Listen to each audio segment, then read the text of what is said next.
Colonel Wyatt hits the screen, got stories bold and keen. Old soldier, sharp and mean, tells truths they've never seen.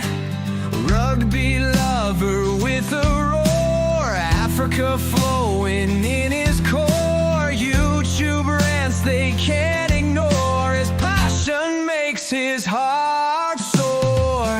Colonel Wyatt, hear his call, shining light through it all. Trolls may rise, but he'll stand tall. Subscribe now, don't miss the brawl. Military mind, keen and wise, truths come out, no disguise. South African skies in his eyes, hear his voice, no surprise. Retired soldier with the fight, in the dark he brings the light. Angry rants, truths ignite, join the cause, join the ride. Colonel Wyatt, hear his call, shining light through it all. Trolls may rise, but he'll stand tall. Subscribe now, don't miss the brawl. Enemies knocked on his door, trolls attack, but he's more with each click. Watch him soar on the truth waves, he explodes. Colonel Wyatt, hear his call, shining light through it all. Trolls may rise, but he'll stand tall. Subscribe now, don't miss the brawl. Right now, don't miss the brawl.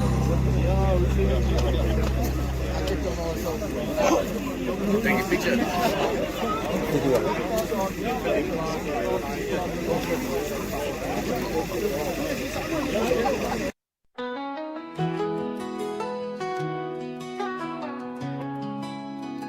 Another day has arrived. We are still in the same place of disarray. Hope is in the distance. I can see a tiny glimpse of light, just a tiny, tiny light.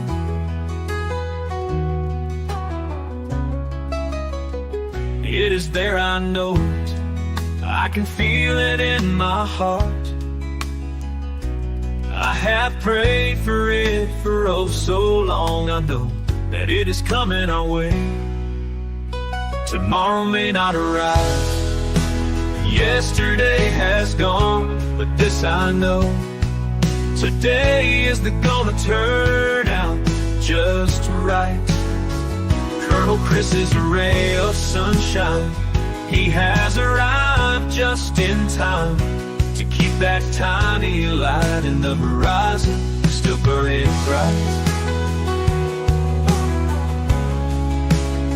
Our prayers are being answered, so don't despair.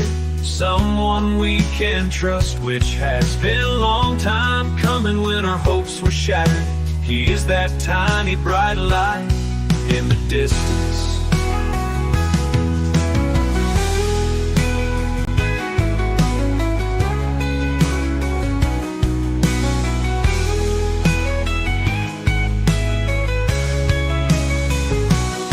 Tomorrow may not arrive.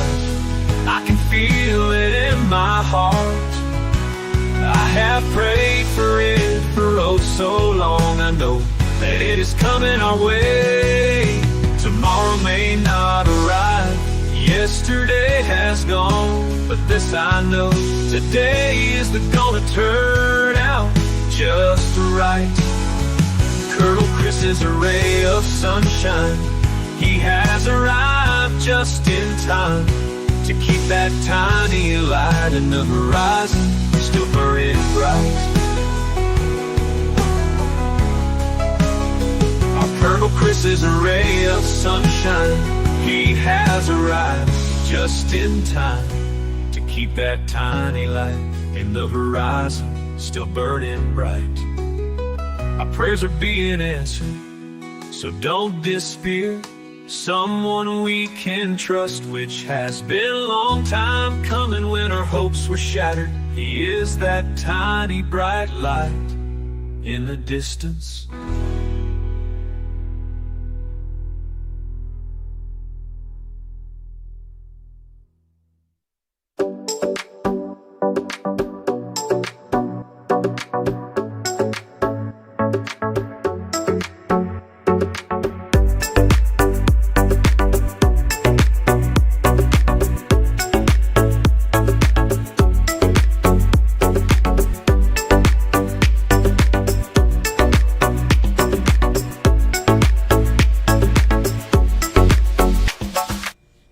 All right, so please, can we have all the Neanderthals sit down over here on the left, the canines in the center, right-wing podcasters go over here.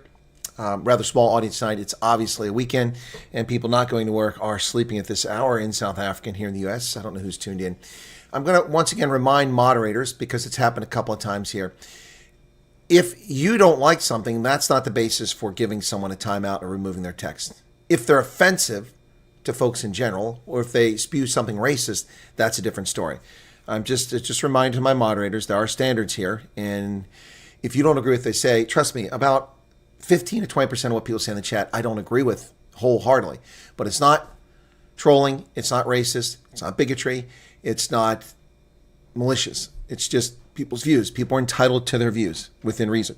Okay, so just a reminder to my mods, that's all. Nothing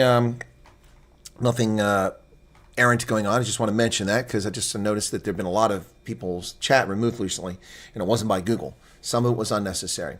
All right, welcome back to the program, folks. It's Night Owls and some news tonight, some personal news and some other news. First off, I did wait around for quite a while for that jersey to be delivered. An hour after I went off air, they finally delivered my jersey. So you can see that this is coming with a nice little ribbon on it, and here's your little official rugby sticker for Rugby World Cup merchandise for the 2025 Rugby World Cup. That's the women's. So I see they've gone back to identifying it as a Women's World Cup after the nonsense of just calling it Rugby World Cup, because it didn't distinguish it. Why are you ashamed of calling it the Women's Rugby World Cup? Thankfully, they're back to that. So here we go. Here is my jersey for the Women's Rugby World Cup. No, it's not a ladies' jersey. It's a men's jersey. Check it out.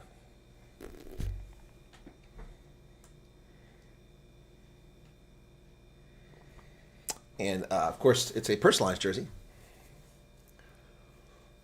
There you go. Not politically left wing, but on the rugby pitch, left wing.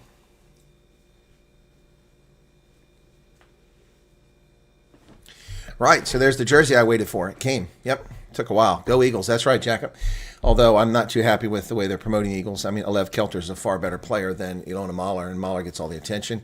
And there were some previous players who were like Chris Thomas, who were very good, didn't get that kind of attention. Yep, and Nia Tapper. Nia Tapper was the ultimate for the longest time for the Eagles and didn't get quite the attention that they're giving to Mahler. I don't know why she's getting all that attention. Anyway, it's a pretty cool jersey, and I got a triple X just in case I got fat. So it's a little big on me, but that's fine. Okay, that's the first thing. For those who are curious, hey,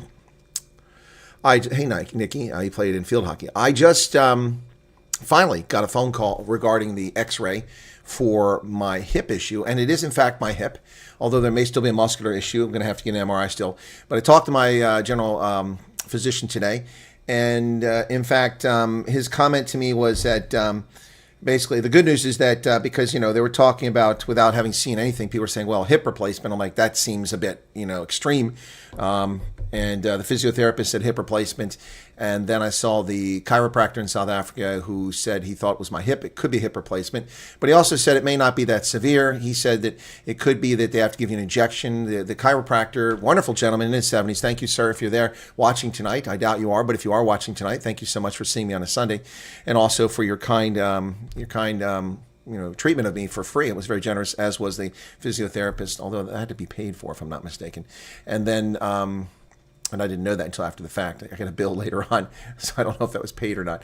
And then the medical massage therapist was fantastic. It turns out that for certain, there may be other problems, but the key problem that we know about here now is what I was diagnosed with before I left the Army.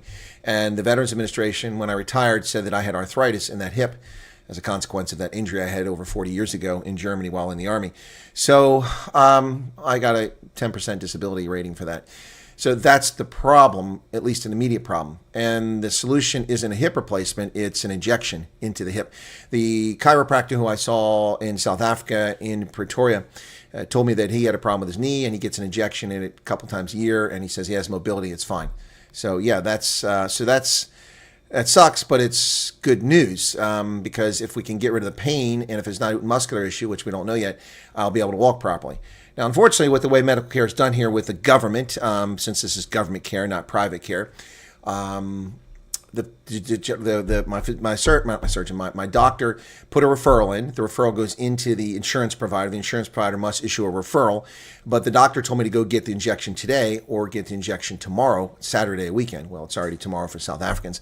That's going to be virtually impossible because he wants me to have it at least 10 days before I fly. Well, I'm in the 10-day window, so I'm going to wind up flying. I'll just have to keep relaxing until I fly and then and walk as little as possible the first couple of days I get there. So I'll probably just be holed up in a hotel room first couple of days. Anyway, so that's about as good a news as I can expect. That's this nonsense about hip replacement. I mean, there's broken bones, nothing wrong here, no reason for me to have a hip replacement, but there is arthritis in that hip, and there is some wear there, so the x-ray could show that, and so that's good news. Also, he was going to send me a sports medicine guy, but he's decided to send in an osteopath instead, and thinks it can do something more for it. So not being able to exercise, and already treated ACL. I haven't been able to run for at least 2 years, and I can't afford medical costs to fix. That sucks, Ludwig. That really sucks. Yeah, not being able to exercise has had an impact. I've gained weight because I've not adjusted my caloric intake in time, and I'm not gaining weight now, but I gained the weight, and I'm not obese, but I'm not happy with the way I look. I'm used to being skinny. I like being skinny. I've always been skinny and fleet of foot, and so just don't like that. So also, it's not good for your heart. Your cardiovascular system doesn't get the exercise you need to break down all the stuff that needs to be, get out of your system. Your cholesterol rises, things like that. So blood pressure can rise. I don't want hypertension, high blood pressure, and diabetes and all those things that people get from a sedentary lifestyle, which is what I've been living for the past 18 months, a sedentary lifestyle by and large. Although in those 18 months, I've walked quite a bit. But it's been painful. But it has been my normal exercise of an hour and a half in the morning, hour in the evening minimum, 5 to 7 days a week. That has been off the table for 18 months. I want that back. And so if this gets fixed, the pain goes away, I'll slowly, while I'm in England, walk more and not overdo it and see how it goes. Let's hope that everything goes well. But that's some good news. So I got the rugby jersey. I got that. Meanwhile, in Emory University in Atlanta, an active shooting took place today. An officer was killed along with the assailant. We'll talk about that here shortly. President Trump, once again, peace is breaking out all over the world. President Trump brokers a peace deal in Azerbaijan, something that no one else could do for the past 3 decades. President Trump, once again, peace breaking out all over the world. Wherever Trump goes, peace follows. The exception being, of course, him bombing Iran, which deserved it. So, yeah, there you go, folks. Welcome into the program. People are curious about updates. There you go. I hope that's helpful. The thing that irritates me is this is an Army injury, and I have to live in pain and discomfort. If I was still on active duty, this would have been treated, and I would have been solved. I would have been given quarters or, limited profile for activity. I would have been treated, would have been followed up multiple times by now. But instead, I've been suffering in pain for 18 months. With half-assed treatments that didn't quite solve the problem for a year, and then unable to get appointments forever because we have so few doctors, and the whole system is broken. So I talked to the doctor today. I said, no, I haven't been able to schedule the MRI. He said, what happened? I said, well, it took about a week before they sent me the referral. You did it that day, but this is July 17th. It took a week before I could even get the referral. Then I started calling the number for the place that they told me to go to, which is in Gettysburg. Gettysburg is a half hour away from me. There is an MRI clinic less than 1.6 kilometers from where I'm sitting right now. And they're in the healthcare system. But these idiots picked that place. So I called them for a week, No one answered the phone. It rang. No one answered it. Finally, I'm like, this can't be the right number. So I looked up a Google online, their business. I found it. I found a different number. I called it. They answered the phone. Put me on hold, but then they answered the phone. So they answered the phone, and she said, well, we have to have the authorization. I said, well, I have the number right here, sitting right here on my table. And she said, no, we have to have it from TRICARE. I said, well, okay. Don't they send it to you? Yes, they do. I said, well, and you don't have it? Well, our fax machine's been down for a week. Are you serious? You can't take a freaking email? You can only take a fax? What is this, 1976? So you can only take a fax? This is insane.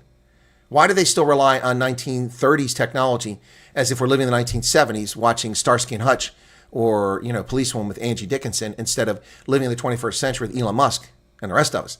Anyway, so she said she'd call me back. That was Monday this week when I talked to her. I called back today, early afternoon, to find out what the status is because I need this MRI. They're closed. They're closed at 1:30 on a Friday afternoon, 2 o'clock. They're closed. They're not even open. What the hell kind of medical care is that? As if people only need treatment on Monday through Thursday. I swear, not even a holiday here. Anyway, so I don't have the MRI, so I still need that. I don't know when that's going to happen. Sports medicine appointments for late October. That's probably going to be canceled. We'll go to an osteopathic surgeon. So anyway, and this is how we treat our veterans. Yep, space available.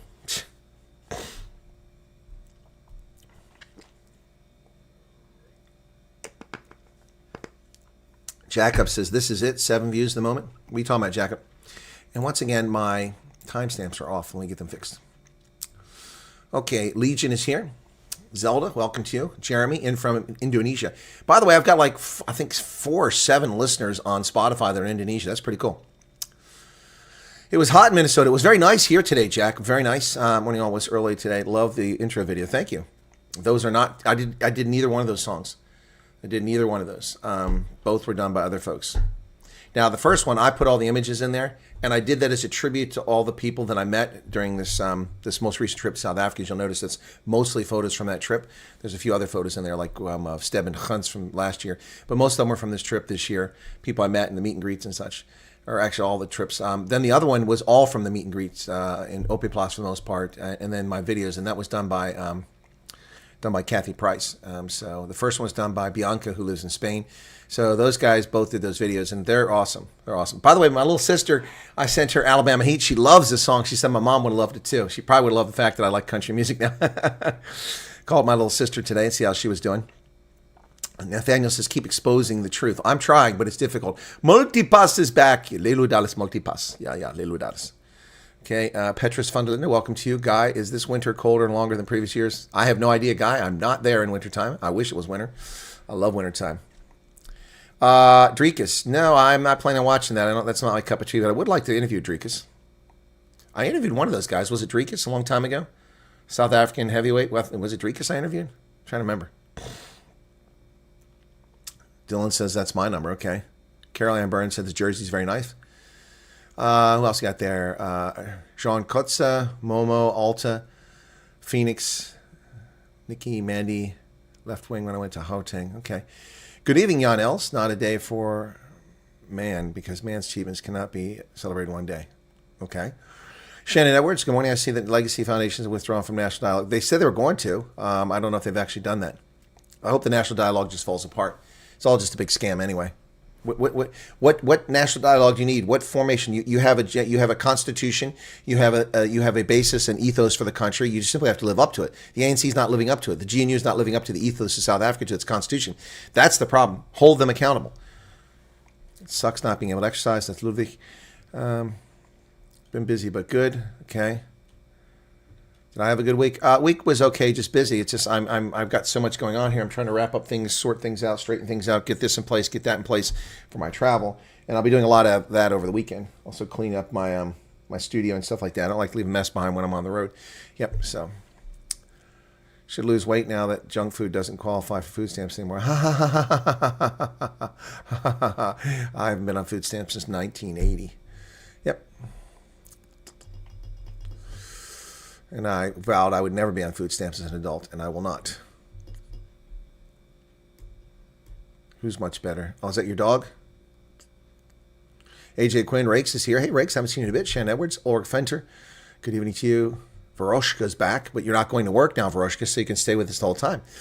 Yeah, let's hope for the best. Okay, yes, Jack up. Same here. I'm going to hope for the best. It's glazing fanboys who ruin the moment.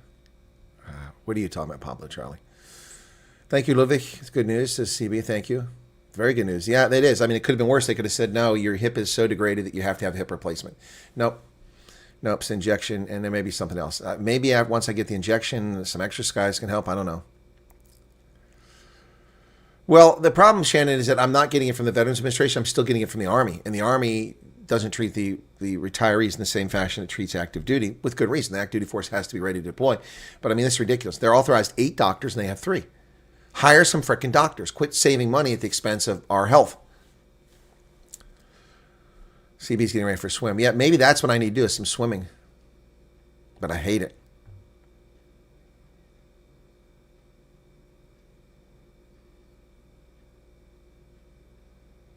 Thank you, Nikki. Okay. AI. Leslie Ann Moon's here. Welcome to you. I see Leslie Ann. I think Leslie Ann Warren. Heck of an actress. She was gorgeous when she was younger. Not that she's not attractive now, but she was so gorgeous when she was young. Kathy says it does not help to eat or drink to some stuff depending on your blood type to ease arthritis. Well, I'll find that out. I'll talk to someone. Yeah, I mean, I've had the arthritis probably forever, but I mean, it just overcame it because I was physically fit. But, you get older and things don't respond as well. It's like when you cut yourself, it takes a lot longer for it to heal. Yep. Kazmat will dance on Drika's head. Oh, Pablo Charlie is trying to be provocative here. Odin's Vikings, welcome to you. Cortisone injection. Well, this is not cortisone. No. This isn't cortisone, Xavier. No. This is different. This goes into the joint, and it hurts like a mother going in. No, the cortisone I got went into my bursa sac, and that did hurt like hell. But that gave me relief. This is different. This is a different sort of injection. No info an hour ago for upcoming. Well, then an hour ago there was, an hour ago now, yeah, they should have been. I posted this at about 11:10 or 11:20. I forget when I actually put this. Let me see. It was 11 p.m., so you should have gotten information 30 minutes out. Cortisone injection's nice. No, it's not cortisone. It's not, guys, this is not cortisone. I've had cortisone. It lasted about 4.5 months, which is more than most people. This is not a cortisone. This is injection goes into the joint. It puts fluid in there, some kind of gel or whatever it goes in there. It's not cortisone. Thoughts on Trump's India tariffs? Well, I think India is going to be sorry that Modi is being difficult. Well, you can take, what is it? What's the one I'm looking for here? Chondrite and sulfate. Glucosamine, chondrite, and sulfate. So that helps. That helps with supposedly helps with cartilage. Okay, silicone they inject. Yeah, there you go. So silicone. Yeah. Oh wow, silicone. I'm gonna be just like my keyboard. Put silicone. Cannabis oil helps. Yeah, I don't do drugs. I don't do illicit drugs. Sorry, I'll pass on the cannabis oil. Nope, I'll suffer in pain, which I've been doing for a long time. Mariki, welcome to you. It's okay to be late. Come when you can arrive. No one's expected to be here a certain time. Yep.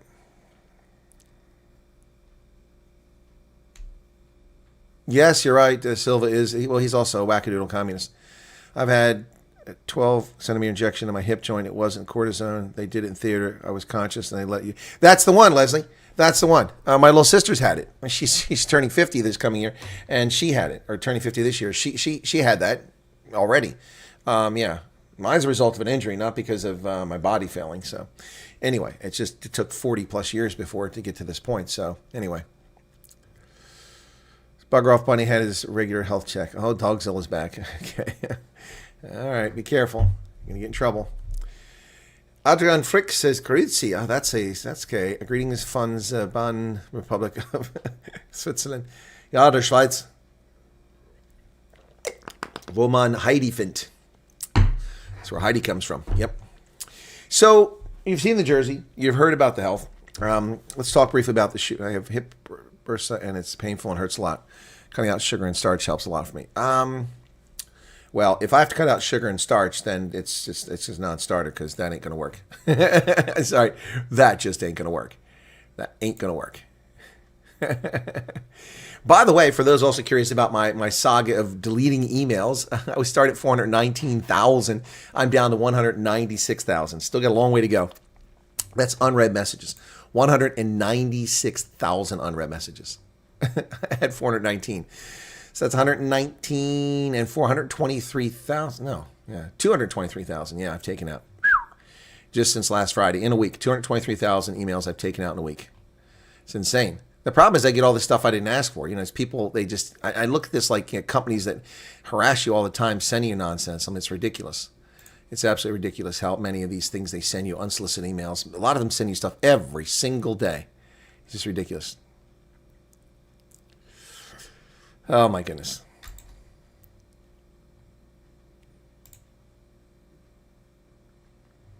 Anyway, so I got a lot of emails still got to go through there. 196,000.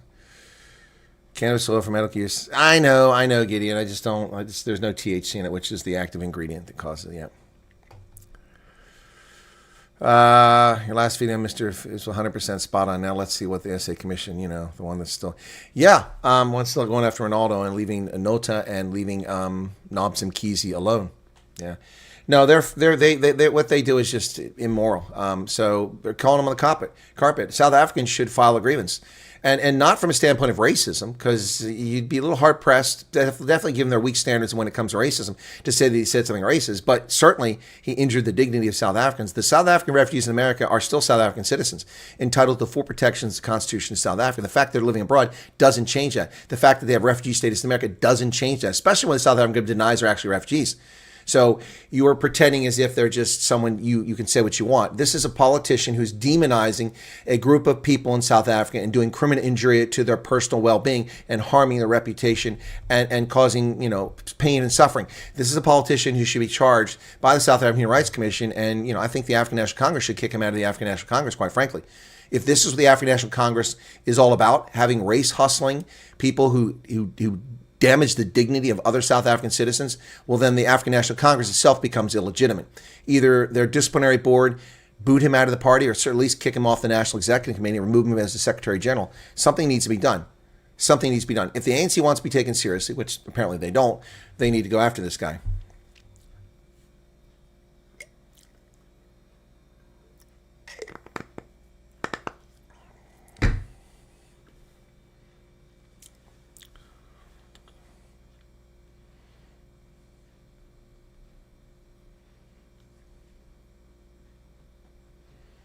So tired of the ANC and this crap. Yep, 10-10, sorry, I'm with you there. 10-10.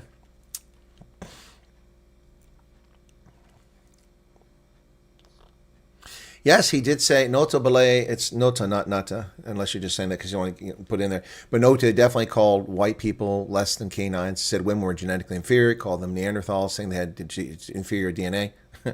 See, that just shows you the ignorance of people who don't understand the Neanderthals. Neanderthals were an incredibly successful species of hominids who adapted very well to the environment. Contrary to the misrepresentation of Neanderthals that's gone on for 200 years, they were incredibly smart, very sophisticated, very advanced. They just, because of their tendency to be in small groups, wound up being isolated, and that made them vulnerable from a genetic standpoint, made them vulnerable to change. Whereas, you know, people just get together and knock each other's boots, you know, and spread everywhere.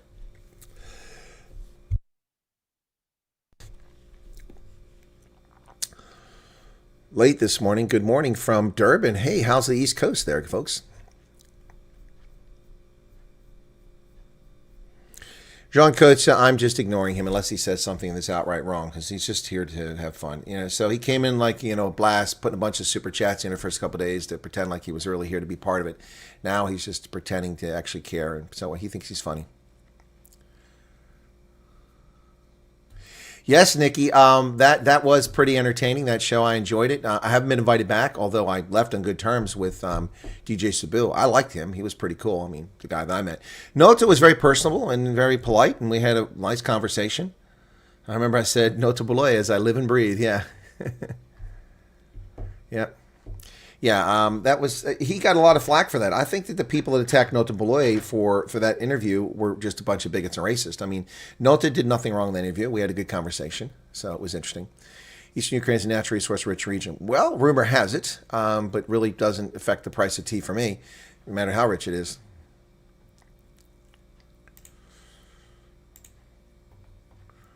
All right, so yeah, let's get to some of these stories here quickly, even though it's not a news program. Some of you come tuning in for news at this hour. This is our night owls. It's our chat, our people hang out. Now we play music too, so it's kind of a eclectic show.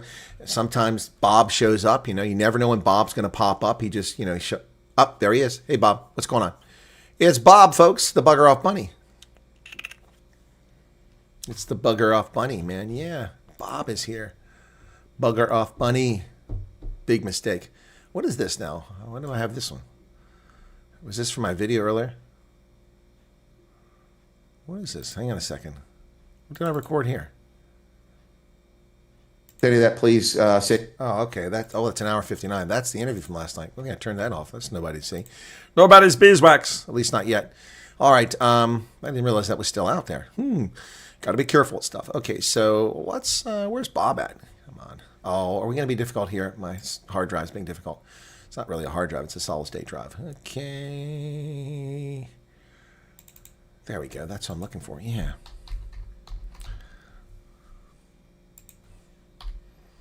There we go. It's Bob's song. Yeah. Go on by, say whatever. Hop to the left, bunny's on the scene. Fur so clean, move sharp, he's mean. Eyes like fire, trolls start to quake. Mess with the bunny, big mistake. Take her off, bunny, protect her a piece. Dropping through the chaos, never on a leash. Trolls come lurking, but they can't pretend. The bunny's here and it's the bitter end. Bugger off, bunny, protect her a piece. Dropping through the chaos, never on a leash. Trolls come lurking, but they can't pretend. The bunny's here and it's the bitter end. Connell's right hand and ears standing tall. One thumb from the foot sends them through the wall. Carrots in the pocket, wisdom in his paw. Trolls see the bunny, drop their jaw. Bounce, bounce, bounce, the rhythm don't stop. Trolls try to climb but the bunny's on top. Guarded the guardian, defender of the land. The bugger off bunny with the master plan. Bugger off bunny.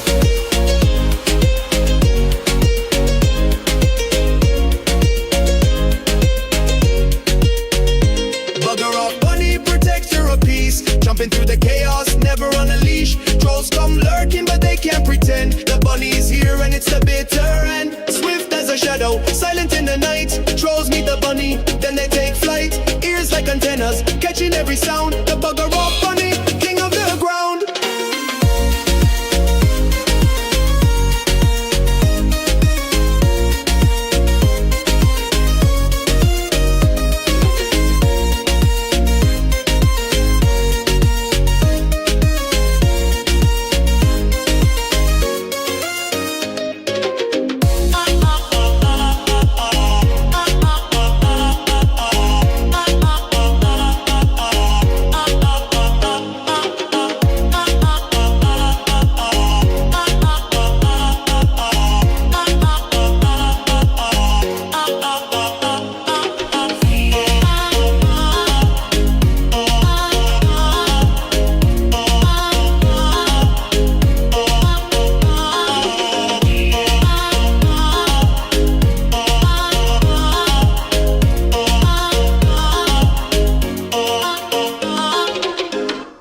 Yeah, that's Bob the Bugger Off Bunny. Yes. No, I didn't see from Floyd Shivambu. I see a statement from him, but what did he have to say? Floyd Shivambu is the bumhurt joke clown of a politician in South Africa who can't stick with one party, from the ANC to the EFF, from the EFF to MK to creating his own party. He is the Tani Pat of South Africa. Yep. One thump from the foot sends him through the wall. Yep, that's right, Nikki. I did an investigation about the 3 best states in the U.S. measured on my criteria. What's your opinion? Idaho's lovely. I've never been to the southern part of Idaho, but I plan to be there in the September as part of a project I'm working on. But I've been to the Panhandle, Idaho. Actually, I've been to southern Idaho. I stand corrected because I came through Yellowstone and went through there. But it's fine. But the Panhandle I like. It's very narrow. Montana, interesting, but only western Montana. I know eastern Montana does nothing for me. Utah's amazing. Utah's amazing. It's full of Mormons, as long as you don't mind people prophesizing and trying to convert you all the time. It was Mr. Fikile in his last spew. I could not believe how he went on. Then there's this to be showing only snippets. Well, I've got the whole interview. I haven't had time to go through it. I'm going to go through it, but you got to listen to the whole thing. I've got to make timestamps and pull out the bits. Yep, I haven't done that yet. But I will. You love the Bugger Off Bunny. Cool. Pablo Charlie says Somaliland's recognition by the U.S. result. Well, the U.S. has not recognized Somaliland. What are you talking about? What are you talking about? I've recommended that the U.S. recognize Somaliland. It's a joke that it has been. It's an independent country with its own government, its own military, its own police, its own courts, its own justice. It's a well-behaved actor in the region, and they should have their independence recognized. Why should they be part of a colonial empire that was created by the Italians in the 19th century? They have not been part of the mess in Somalia since 1992 when they broke away. They don't want anything. Or 1990. They don't want anything to do with this. Somaliland is an independent, functioning government. If I was president of the United States, I would grant recognition, statehood recognition to them. And the fact that people don't just shows their bigotry and racism directed against Somalia. No, nothing will happen to them, Veroshka. That's the problem. Yeah, does one swallow make the summer? No, it doesn't. Yes, Dogzilla was referring to the Ventilator. I guess he didn't know about that story. No, that was a huge story. I covered it. All right. Dogzilla, that was a huge story. I covered it. I guess you weren't watching the channel then. I covered that story repeatedly when that came out. Kim White was murdered in Virginia, in Chantilly, Virginia, by her American husband. She's a South African national. They got married in South Africa because she couldn't come over. They met in the Middle East in Dubai, if I recall correctly. And when she came over here they were here a few months ago, he murdered her, and she was arrested. And then social media South Africa and I think even Newsroom Africa, I could be mistaken about that, I'm not sure, ran the story that refugees were killing each other. There are no refugees killing each other. That's total nonsense. This is not even South Africans. It's a South African victim of an American murder. And it has nothing to do with refugee program at all. So yeah, just nonsense, just total nonsense. He was expelled from MK Party. Yep. Expelled from EFF, expelled from ANC, expelled from all of them. Well, nobody wants Floyd. He's just a clown. Okay, but that doesn't help me, Janine. What is his official statement? There's like 9,000 things on his X account. I mean, I went to his X account while the Bugger Off Bunny was playing, and he's got like 9,000 things. Which of these is the announcement? I don't know. He's got, ladies and gentlemen, the people of South Africa introduced the National Officials Mbuya consultation process. That's June 30th. That's pinned at the top. 13 hours ago, Women's Day. 8 hours ago, welcoming some comrade. Then Xi Jinping on August 6th. 9 hours ago, women in South Africa. Women. Okay, public announcement. This must be it here. 3 hours and 32 seconds. Let's see if this is it. To engage him to listen to the people of South Africa. I can't play that because there's music. I'll get a copyright strike because there's music in the background. Look, Floyd Shivambu's an ass, and yeah, he's not going to go anywhere with this. He's going to eat away some EFF support, eat away some MK support, and just more balkanize the political scene in South Africa. As long as the Mormons stay away from my daughter, I will go. How the hell did MSM mix the Kim story with refugees? Because it was intentional. It was intentional. The same things that Fikile Mabalula. Look, it shows me he's either not bright or he gets his news from social media. We see this over and over again. Stupid stuff. By the way, folks, there's a lot of stuff I don't share publicly because I can't burn sources. I have information about what's going on in the government of South Africa that I have not shared and I will not share just because some of it I just cannot share. So anyway, 2-page statement, 13 hours ago. Thank you. That's helpful. Okay, 13 hours ago, 18 hours ago, 16 hours ago, 13 hours ago. Okay, here it is. That's what you want. I found it. Okay, I'll read it. Okay. I, Floyd Shivambu, hereby fully accept the decision by Mkhonto Sizwe to terminate my membership. Acceptance is unequivocal and final, and I will not appeal the decision as I respect the process and structures of the organization that I once served as National Organizer and Secretary General. Over the past 10 months in leadership, I have had the privilege of working alongside dedicated comrades with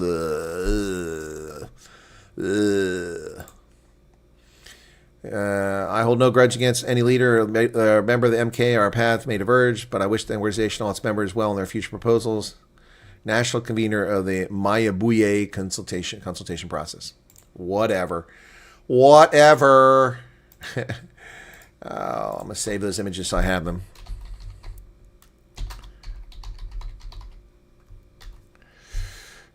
Before they disappear.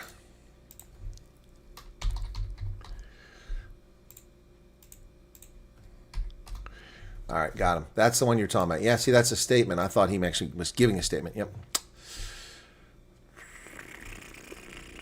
Yeah, no, I mean, we ought to be, why isn't he being investigated for that? Thank you, Janine. That's helpful. Love to watch Fikile's full video, but I can't find it. Just snippets. I have the whole thing. The whole thing, it's, let me see. And I'll be going through it. Where's it at? Folks, there's some crazy stuff. By the way, what do you think of this? What do you guys think of this? This is the landscape version that was put together. Was it Mad Max, I think? I'm trying to remember who did it. But check this out. What do you think of that? Ooh. That's kind of cool, huh? Look at that. That's AI.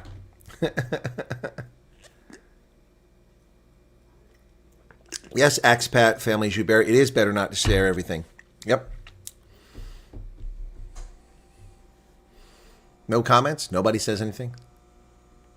That's pretty cool. Only thing about this, I wish that the clock kind of disappeared in this one, but it was cool when you see it before. Yeah, that's pretty cool, huh? He did a great job on that. AI. Although, a bit of a fade there for the hair. It didn't quite look like that, but it's pretty good. I like that. So I already put it on my my Spotify account. So let me find Spotify. I changed my Spotify DJ Silver Eagle. So now, okay, why are you coming up over here? Come on. Where's my? Oh, it's a little slow. There you go. So here, if you go looking for my channel, this is what it looks like now on Spotify. Okay. There you go. It's already in there. So if you go to DJ Silver Eagle, 1,048 listeners, that's what you're going to see now with the blue background and that teal. That's pretty cool, huh? Yeah. Yeah, I love the teal. That's one of the reasons why I'm a fan. I love the Griquas. All right, cool. That was pretty cool. So thanks for that photo. Elon Musk closed down supercomputer. What's that? I don't know what that is. All right, so a suspect is dead and an officer dead at a shooting at Emory University in Atlanta. Photos show that gunfire had struck windows at the Centers for Disease Control and Prevention. No civilians were shot. A person opened fire Friday outside the headquarters of CDC in Atlanta, killing one police officer and striking the exterior of several buildings. The shooting suspect was found fatally shot, but there were no civilian casualties. Officials reported an active shooter just before 5 p.m. at a CVS drugstore on Clifton Road, directly across from the main entrance to CDC. Officers found a suspect on the second floor of the CVS, but it was unclear if the person had been struck in exchange of gunfire with the police or a gunshot was self-inflicted. Officer who was killed was from DeKalb County Police Department. Lorraine Cochran Johnson, DeKalb County Chief Executive, said that the officer had 2 children and that his wife is pregnant with a third. Oh, God. Oh, that's horrible. The officer found himself in mortal danger as he simply answered the call. Pictures shared by workers showed the windows of CDC buildings appeared to have been struck by gunfire.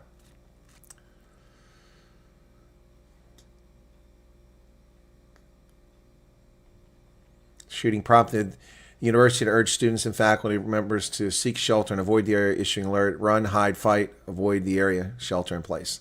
Well, that's kind of contradictory. Run, hide, fight. Okay.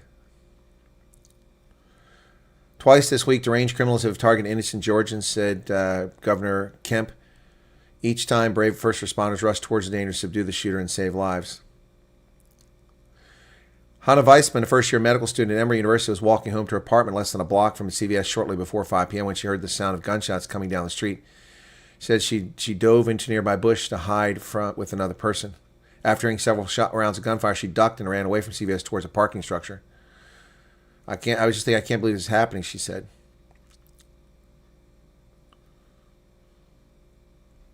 Wow. So, dead. Meanwhile, peace is breaking out. Peace is breaking out. Azerbaijan and Armenia signed framework for peace deal at White House.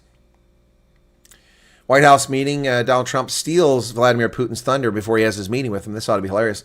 Hosted the leaders of Azerbaijan and Armenia at the White House on Friday for the signing of a joint resolution that he portrayed as ending decades of bloody conflict between the countries. The resolution is not a formal peace agreement, but Ilham Aliyev, the president of Azerbaijan, and Nikol Pashinyan, the Prime Minister of Armenia, heaped praise on Trump and said they were committed to finalizing any outstanding differences. Well, there you go. Trump is making it happen, folks. We'll see if it holds up. These people have long animosities. Now, here's a story that I just, this is crazy. Okay, I'm going to give you, where's it at? Here it is. I'm going to give you the link to the video. Hang on a second. Where's the link at? This is what I want. Copy. I'm not going to play this on air because it is vile. It is. I mean, the language. I mean, look, I've used language like this, but not in front of big crowds, but in private. This is. If you want to go watch this, this is the mayor of Arlington, Texas, a town of over 400,000 people, situated between Dallas and Fort Worth, right in the middle. So it's basically just a suburb of both. It's also where the big sports complex is for the Cowboys and for the Texas Rangers and all that other stuff. I've been down there. I went down there to cover the Dallas Jackals for Major League Rugby a couple years ago. Yeah, Arlington, Texas. And this is the mayor of Arlington, Texas. This guy is a scumbag. Oh, my goodness. What a nasty, foul-mouthed piece of human sludge. He just is abusive, and let's talk about this. This is not appearing in the major mainstream media. This guy did this earlier today, apparently, and it's not appearing, I believe it was today, but the story broke today.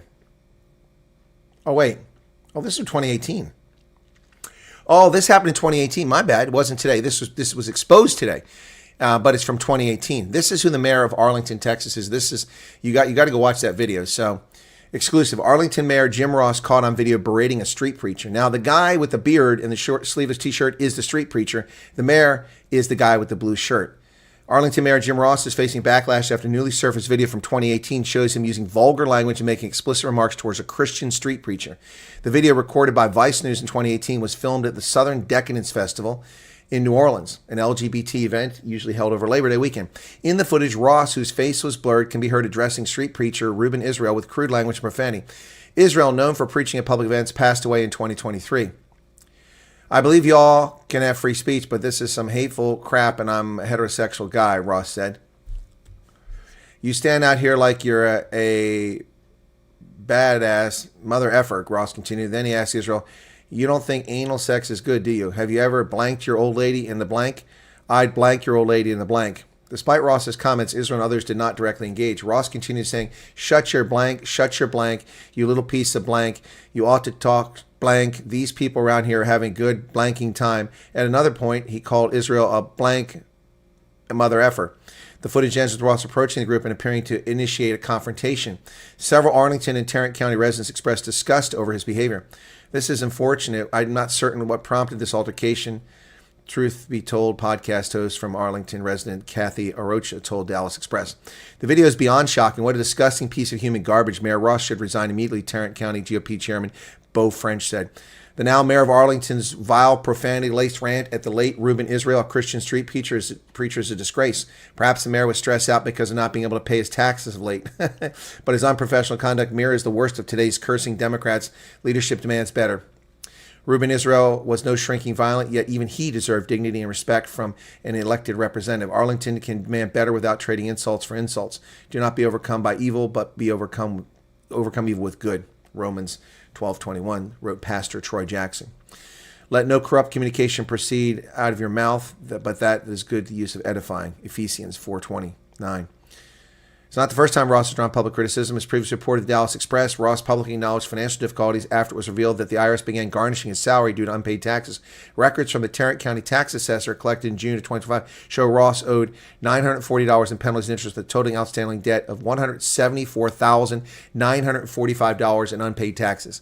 $174,000 in unpaid taxes.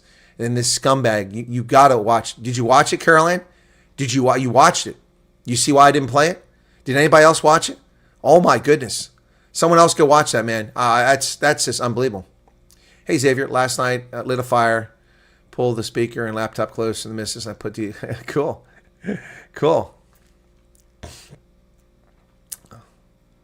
Yeah, Trump should get a Nobel Peace Prize. JJ Kruger, welcome to you. Even though you're saying hi to Charlene. It is disgusting, Candace. Yeah. Utterly vile. And that guy's the mayor. He was in public. He knew people were watching him. He didn't care. This is what gay activists, and he's not even gay. He's a gay activist, obviously, based on his behavior.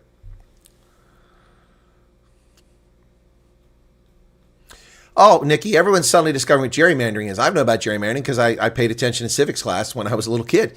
And I've talked about gerrymandering for years. I've talked about the gerrymandering that took place here in Pennsylvania, the Supreme Court, basically gerrymandering back to the previous things, which threw the House of Representatives from the Republicans to the Democrats by stealing Pennsylvania. I talked about that in an election year, 9 months for election. Immoral, illegitimate and wrong. I've talked about gerrymandering on this program the whole time, and now suddenly everybody's discovering gerrymandering. It's been done for centuries by politicians. They're allowed to do it. And if you look at the district maps, congressional map, let me show so I can find a congressional map here. U.S.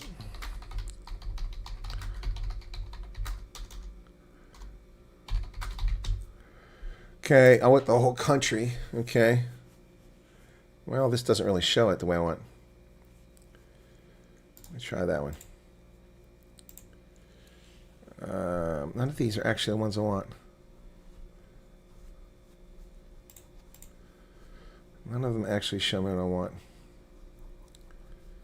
Now, here's one that actually makes sense. Tennessee's actually makes sense. Let me look at Pennsylvania Congressional District map, PA. Okay. Okay, here's Pennsylvania. Okay, that's... Oh, yeah, hang on. New court one. Yeah, let's look at this. Oh, wait, that's not right.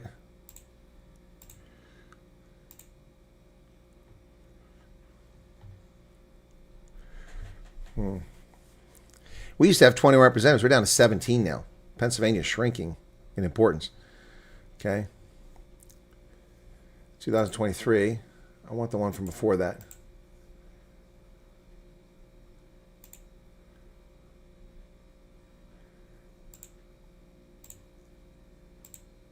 Okay, that's the new one. That's, yeah. That doesn't help me. Oh, here we go.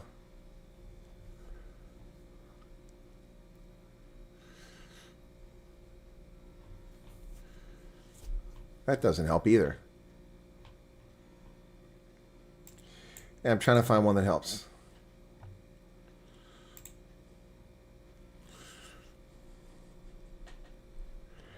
All right, this is from 2018. Pennsylvania, new court-drawn voting map could shift advantage to Democrats, and it did.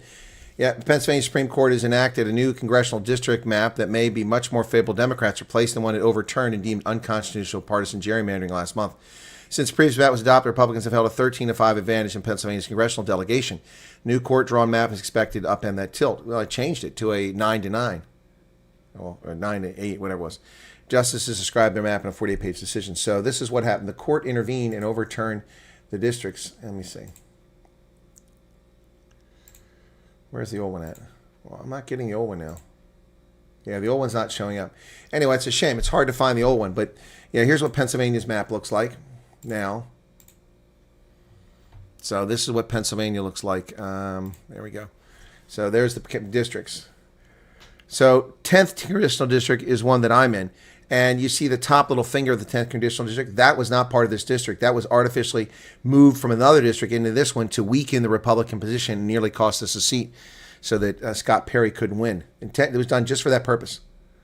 You look at the District 15, look how large it is geographically. That's because that's the least populated part of the state. The 9th District is also lightly populated.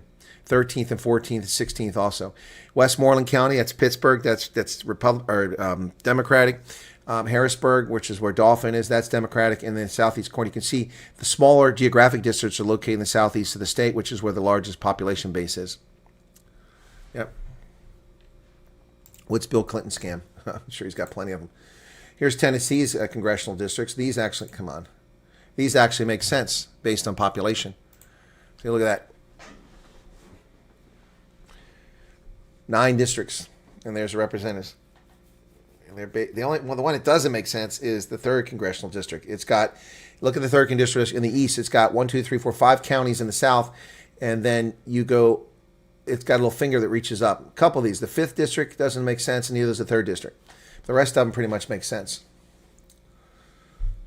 These are based on cultural affinity, population.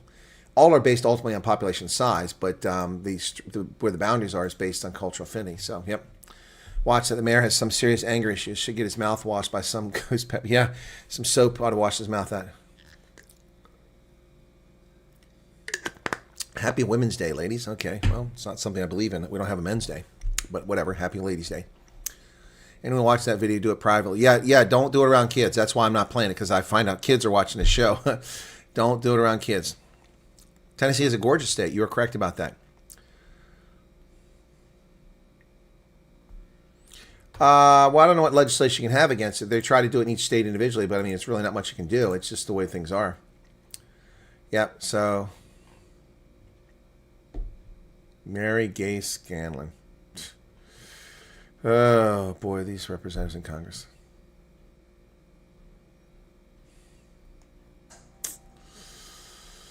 Oh, boy.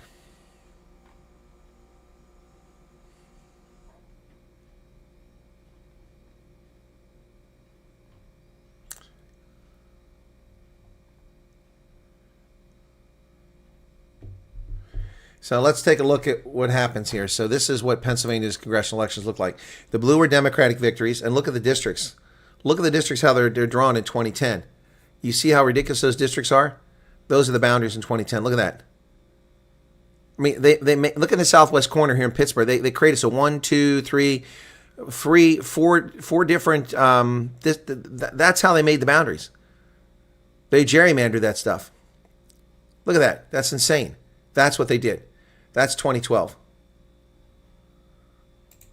or 2010. So in 2012, when the boundaries were rationalized, well, they're not rationalized. The Republicans just won a lot in 2012 because of Obama. So they still at the same boundaries there, stupid boundaries. Then in 2014, Republicans, 2016. Okay, here we go, 2016 to 2018. Look at those weird boundaries now. Now watch this. That makes a lot more sense. Look at that geographically. Places are contiguous. That's how the state was redistricted. And then the court said that was unconstitutional, but it's not unconstitutional. That's the decision of corrupt justices on the Pennsylvania Supreme Court. And the Democrats were narrowed to the northeast, the southeast, and the west side of the state. The rest of the state's all Republican. So then 2020. So this is, anyway, it just keeps changing. There you go. 2012 redistricting gerrymandering challenge. That's in the case. Following the 2010 census, redistricting in Pennsylvania was controlled by elected officials from the Republican Party. Well, yeah, and previously it was controlled by Democrats. What's the point? In 2017, the League of Women Voters filed a lawsuit alleging the boundaries constitute unconstitutional gerrymandering. The case was eventually appealed to the Pennsylvania Supreme Court. They lost the case, and they appealed to the Supreme Court, which is 5 Democrats, 2 Republicans, and they gave it to the Democrats. And they came up with these ridiculous boundaries they have now, and which reduced the Republican presence from 13 to 5 down to 9 to 8 or something like that.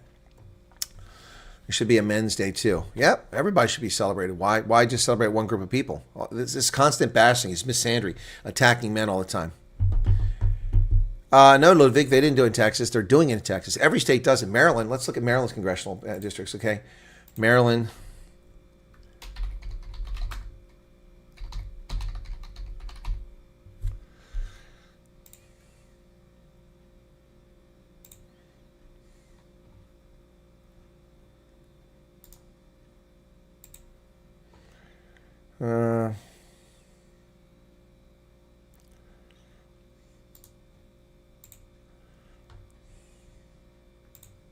Let me see.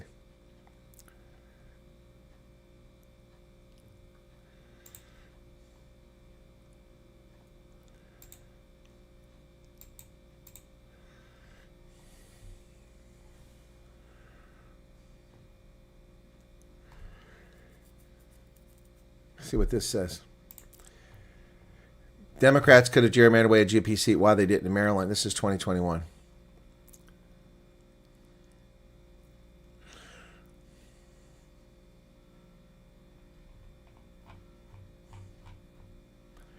So Maryland used to have a balanced delegation in Congress, but they only have 1 Republican now. This is what it looks like. So 1 district, basically the Eastern Shore, with a little piece of Anne Arundel County stuck in there. Notice District 6, which used to be conservative and Republican consistently. They moved the boundary down along the Potomac River and added all that stuff and brought in counties that have nothing to do with those folks, and that swung the balance to Democrats. So there you go. This is out of date now. That's not correct. 8 representatives. Only 1 Republican. That was done intentional. Gerrymandering. Gerrymandering.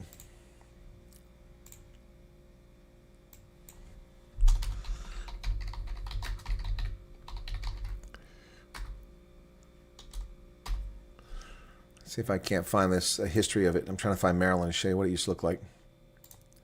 There you go.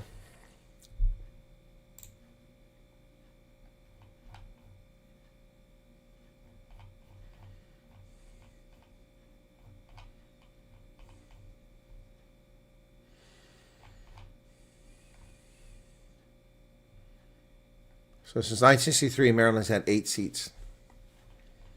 I used to say 13. I misspoke on that. I don't know why I said that.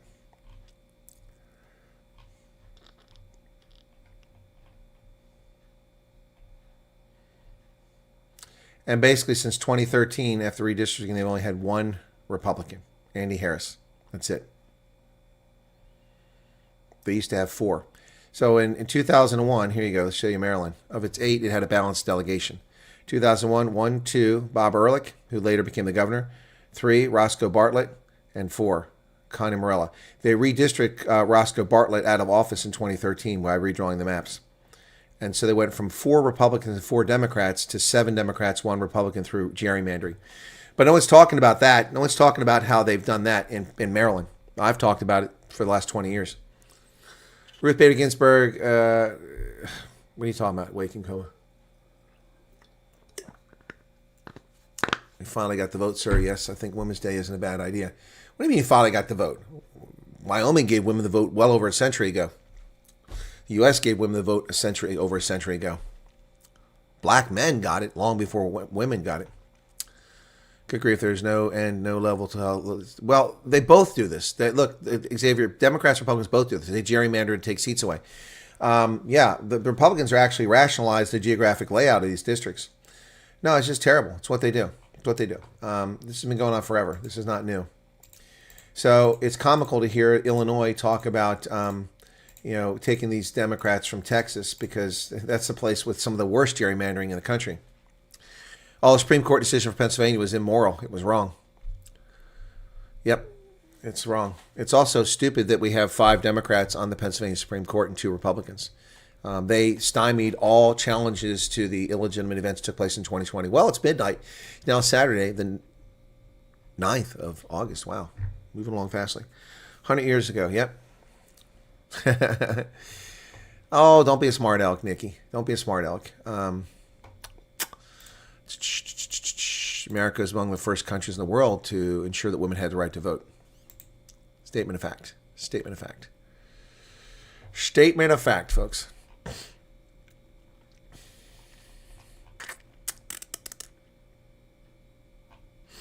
Statement of fact. Anyway, so what I want to do now is take care of something over here first.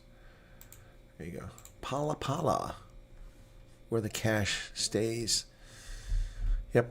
What does it mean when Trump says he can take over D.C.? Ludwig, because you're not off topic, the District of Columbia is not a state. It's a federal territory.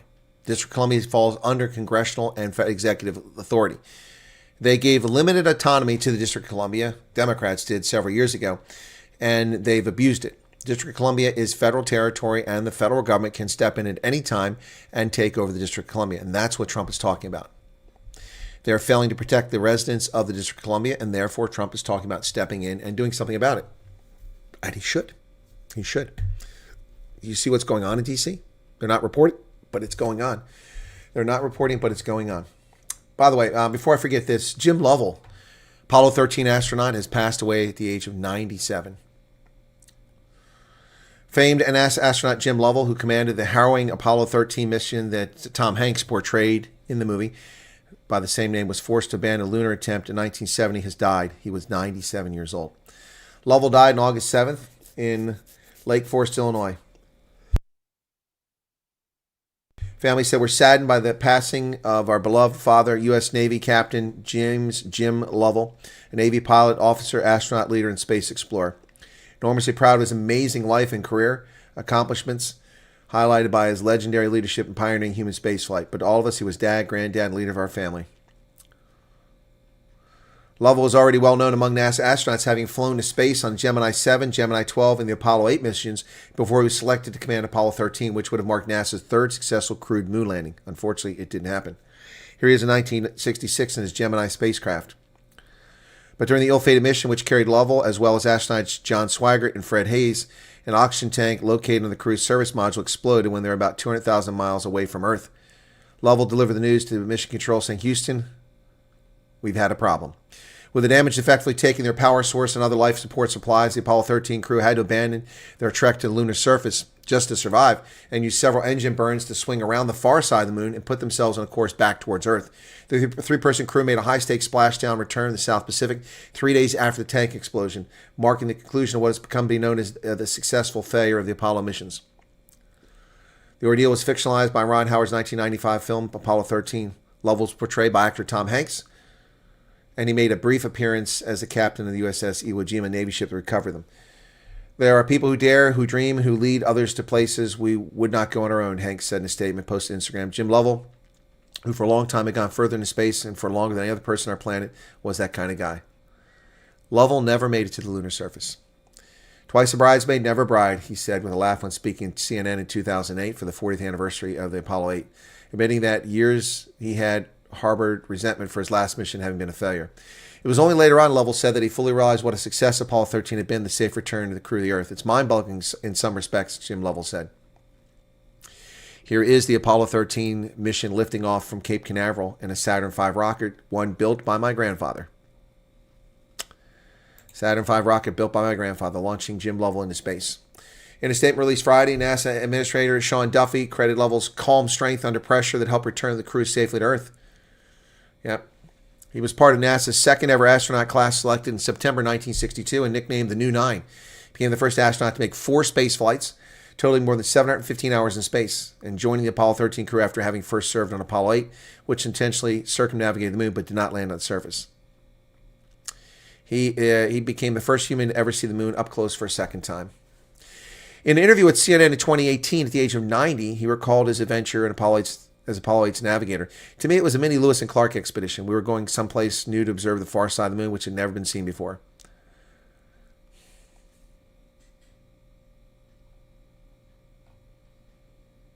So here's a famous photo of Earth from the moon, from the lunar surface. On Christmas Eve, a broadcast of the astronauts sharing their 70 miles above the moon reached an estimated 1 billion people in 64 countries. Lovell's crewmate William Anders, this is from Apollo 8, took the iconic Earthrise image from our home planet emerging from beyond the lunar horizon.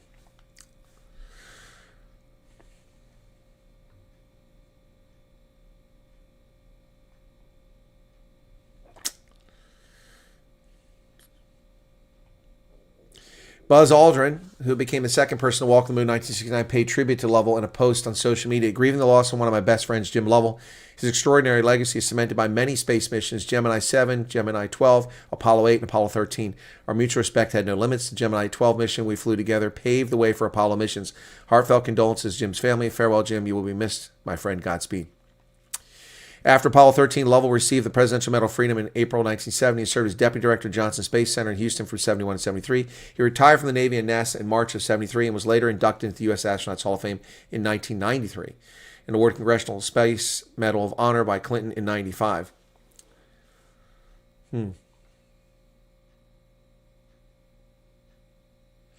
He found himself at the center of a debate over artifact ownership in November 2011 when an Apollo 13 checklist he used for calculations sold at auction for $388,000, causing NASA to question whether he had the right to sell it. Then NASA Administrator Chuck Bolden met with Lovell and other astronauts to work out the issue, but no agreement was reached. I know Chuck Bolden, former Marine test pilot, met with him. He came to Ethiopia when I was there. NASA Administrator Major General Chuck Bolden.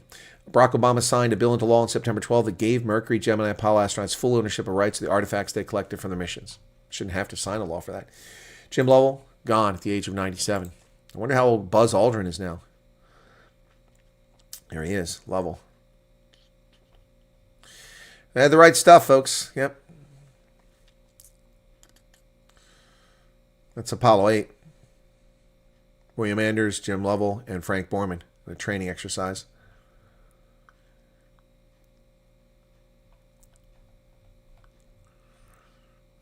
Lifted aboard a helicopter after splashdown.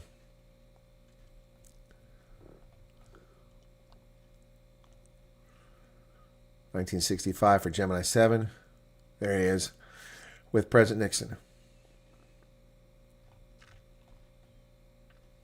1969 at a news conference.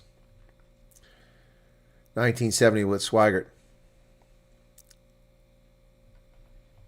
That's the iconic photo. Jim Lovell, Gone at 97.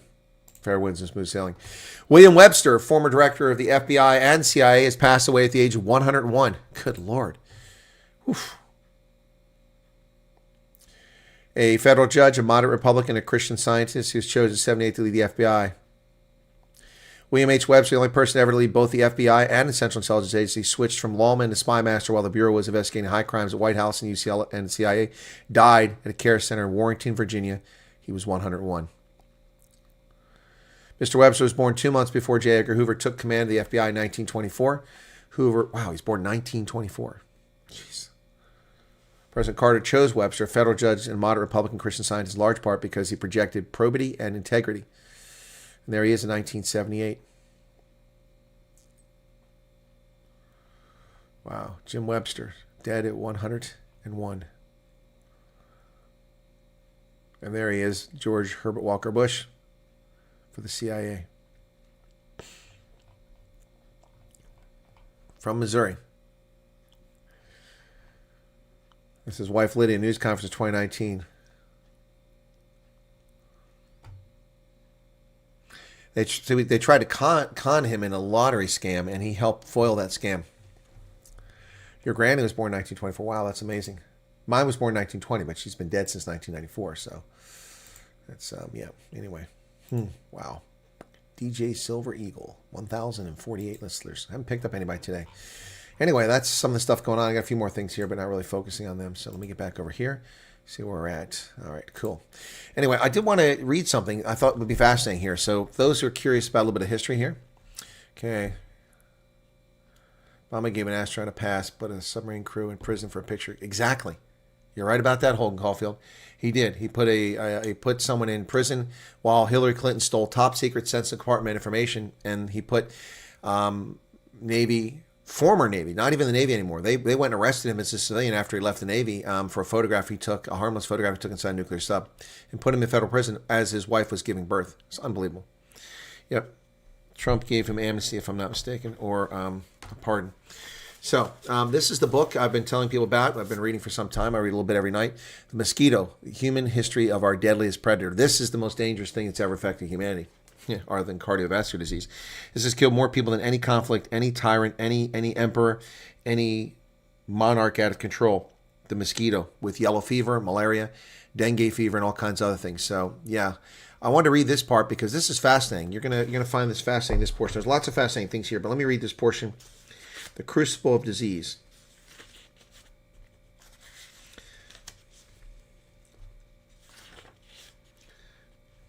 Let me see where I'm going to start here.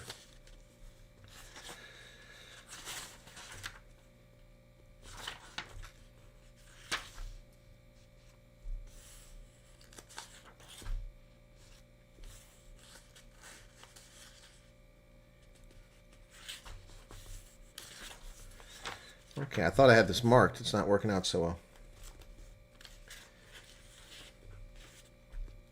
Yeah, this is where it was.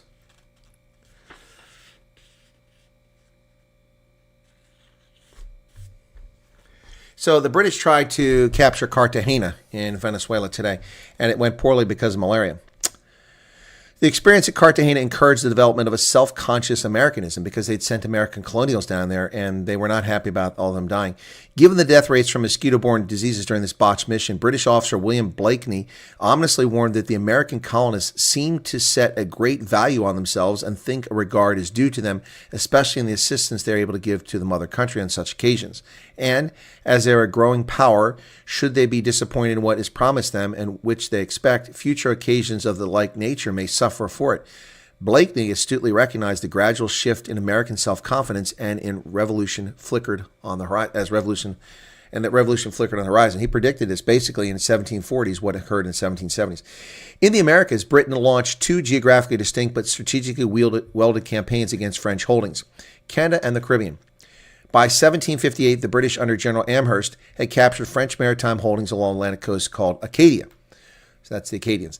Roughly 12,000 Acadians were rounded up and deported. We will pick up the shockingly grisly story of the expelled Acadians and their mosquito death sentence on Devil's Island off Guyana at the end of the war. In January 1759, the British launched an unsuccessful invasion of the French Caribbean island fortress of Martinique. This task force was directed to Guadeloupe, which was captured in May 1759. The mosquito, however, made them pay for their hard-earned victory, killing 46% of the 6,800-man British force. Of the tiny garrison of 1,000 men left behind, 800 died of yellow fever and malaria by the end of 1759. So they went to Martinique to take it from the French. They had 6,800 men, and by the end of that year, there were 200 left. 200. The British threat to the lucrative French sugar islands set off alarm bells. At this point, France's war against Britain was being buoyed by enormous loans from neutral Spain. The loss of these money-making plantation colonies would doom the French war effort, not only in the Americas, but also in the main European theater. At the expense of Canadian defense, unseasoned French reinforcements were continuously shoveled into the burned in the mosquito-stoked furnace of the tropics, leaving Canada exposed. The fragile dominion of the French over Canada came undone in September 1759. Major General James Wolfe, the young, talented, and arrogant British commander, was determined to take Quebec by any means necessary.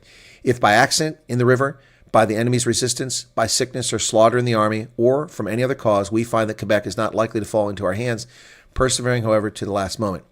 A feverishly ill Wolfe submitted to his superior, General Jeffrey Amherst. I propose to set the town on fire with shells, to destroy the harvest, houses, and cattle, both above and below, to send off so many Canadians as possible to Europe, and to leave famine and desolation behind me. Belle résolution est très chrétienne. But we must teach these scoundrels to make war in a more gentlemanlike manner. Such militant, uncompromising tactics were not necessary. Wolfe's swift victory over Marquis de Montcalm's beleaguered and outnumbered French forces on the plains of Abraham at Quebec City paved the way for an influx of British settlers and the creation of modern Canada. Although Wolfe was killed, as was Montcalm, on these nation-defining plains. Amherst took up the gauntlet, forcing the surrender of Montreal the following year with backing from Caribbean mosquitoes. Canada was now officially British because Canada was weakened as they took the French troops from Canada and sent them to protect their lucrative Caribbean enterprises of sugar. And because they took so many troops out of Canada, those who were left behind were weakened and outmanned significantly, and they lost Canada. Following the conquest of Canada, British resources were funneled to the Caribbean. Spain officially entered the war in 1761 to protect prized colonial property and to back her militarily and economically exhausted French ally. Britain now had additional targets, chiefly Havana, the linchpin of Spanish enterprise in the Americas. A second attempt at French Martinique, however, came first. Following its capitulation in February 1762, the British went on to take the French islands of St. Lucia, Grenada, and St. Vincent. British planners reckoned these smaller colonies would serve as diplomatic leverage and brokering chips to the anticipated peace negotiations. These strategists now set their sights directly on Havana, the key to the Indies. The massive British force assembled at Barbados counted roughly 11,000 soldiers. Amherst was expecting an additional 4,000 provincials from the colonies, Americans, while he had been urged to specifically recruit from the American colonies on the recommendation that they would be very acceptable and necessary to shorten our ease of work, as the season of the year is not favorable to the healthy Europeans. In other words, mosquito season. These numbers failed to materialize. Americans weren't going for it after Cartagena. The mosquito-borne disease awaiting colonial conscripts in the Caribbean was a bone-chilling visual, a distressing probability or at least expectation, which intimidated volunteers. The governor of New Hampshire reported that he would not be able to meet his quota unless, he wrote, I could assure the men that they were to serve in regiments in Halifax, Quebec, or Montreal, but the people in general entertained terrible thoughts of serving in the West Indies. Representatives from New York also stressed that volunteers demanded to be employed on the continent of North America only and that they shall be returned to the province as soon as service is over. Eventually, after threats from General Amherst, 1,900 seasoned or unseasoned colonial provincials, mainly from the northern colonies, and 1,800 British regulars sailed for Cuba. The British Armada reached Havana in June 1762 and laid siege to the city of 55,000 people. The roughly 11,000 Guardians were aware that a successful defense hinged on mosquito-borne disease, as fevers and agues were enough to destroy a European army division. Cuba had a long, brutal history with its mosquitoes. Outside of Africa, the island's ecosystem was one of the finest for the proliferation of the Aedes and Anopheles mosquitoes. Malaria had been rife since the arrival of Columbus. After his first experience in 1648, yellow fever was also an annual event, although certainly some years were worse than others. Distinctly worse than the typical yearly strain of yellow fever were 12 savage epidemics that hunted the island, with the worst outbreaks killing up to 35% of the total population. During early British operations in June and July 1762, however, Havana's mercenary mosquito defenders were absent without leave. They simply did not show up. The rainy season that usually began in early May and peaked in June had been deferred by an El Nino effect. This delay meant that mosquitoes took the rain check for breeding, so the usual epidemic season was postponed. For the British, this abnormally dry spring allowed relatively healthy forces to secure a beachhead and capture Havana's suburbs. Nevertheless, the British victory would still require a race with death. At the end of July, the arrival of American reinforcements, wrote a participant in the siege, has with great reason cheered our drooping spirits. The arrival of colonial reinforcements awoke the hungry mosquito from their hibernation. She immediately went on a feeding frenzy. Havana's governor, however, was already evacuated from the city, and without the usual defensive perimeter manned by mosquito-borne disease, he knew the game was up. Timing, even the rains, mosquitoes, and viruses is everything. He had known that the late rainy season, finally underway in August, ensured an abundant and active mosquito population and a yellow fever epidemic. He might have held out, if he had known, he would have held out longer. Asserts J.R. McNeill in his brilliantly thorough depiction of the events. But he did not know. He chose to seek terms, and on August 14th, 1762, he surrendered the city. 2 days after the capitulation of Havana, only 39% of the British soldiers were fit for duty. Our sickness, instead of diminishing, increases daily, reported a senior officer at the beginning of October. We have buried upwards of 3,000 men since the capitulation. I'm so sorry to say there are many men in hospitals, still not satiated. By mid-October, the mosquito had achieved a body count bordering on the absurd. From a total force of 15,000, only 880 men, a measly 6%, were alive or healthy enough to stand a post. In total, mosquitoes consumed 2/3 of the entire force, killing 10,000 men in less than 3 months. Combat claimed fewer than 700 British and colonial lives. Although doctors did their best to fight the contagion, medical knowledge was not really knowledge at all. It was more guesswork and superstition. Wow. Wow. The altogether strange, at times barbaric medical treatments reflect the complete ignorance of the cause of the mosquito-borne disease. Remember, the name for malaria comes from Latin. It means bad air, mal-aria. Yep. Oh, they still are. They kill 5 million people a year. Knowing what so-called remedies awaited them, most sufferers steered clear of the crude hospitals and their attending physicians. When ordered to go to hospital by a superior, one soldier who was drenched in Havana's yellow fever replied, "Indeed, I'm not bad, and if I was, I would rather stab myself at once than go where so many are dying." His knife remained sheathed, for that soldier was dead before the day was over. Common treatments included ingesting animal fats, snake venom, mercury, or pulverized insects. The ancient Egyptian practice of bathing in fresh human urine was still practiced. Drinking one's own urine was now also widespread. Bleeding, blistering, leeches, and cupping glasses were also staples in the medicine chest, although no more effective than the popular remedy of using poultices and dressings of freshly killed pigeons or chipmunk brains. Copious amounts of alcohol, coffee, opium, and cannabis at least offered some numbness and pain relief for the ghastly symptoms. Quinine was also used, but it was expensive. As a result, it was consistently understocked, administered at low, ineffective doses, or reserved for officers. It was often cut with other substances like cocaine and street drugs are today, downgrading its active ingredients and effectiveness. Wow. Crazy, huh? That's crazy. Man, oh man.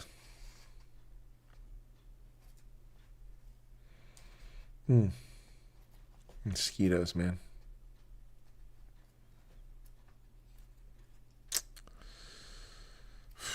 Wow. Anyway, so a fascinating book. The only problem with this, Timothy Weingard, he's clearly a leftist academic who just blames the world's problems on Europeans and whites. He's just got a real hard-on about attacking white people. It's unfortunate. Otherwise, he writes very well. Well-researched book, too. Deserves to be a bestseller.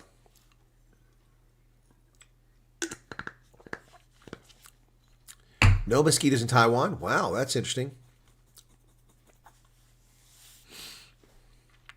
They are. They're bad. They're bad. They spread virus. They're worse than people with bad sexual habits. Yep, they really are. They spread that stuff all over. Good morning, Mickey. Pets are posted about the new witchcraft or Sangoma curriculum. What? There's a witchcraft? I didn't hear about that. Interesting. Okay.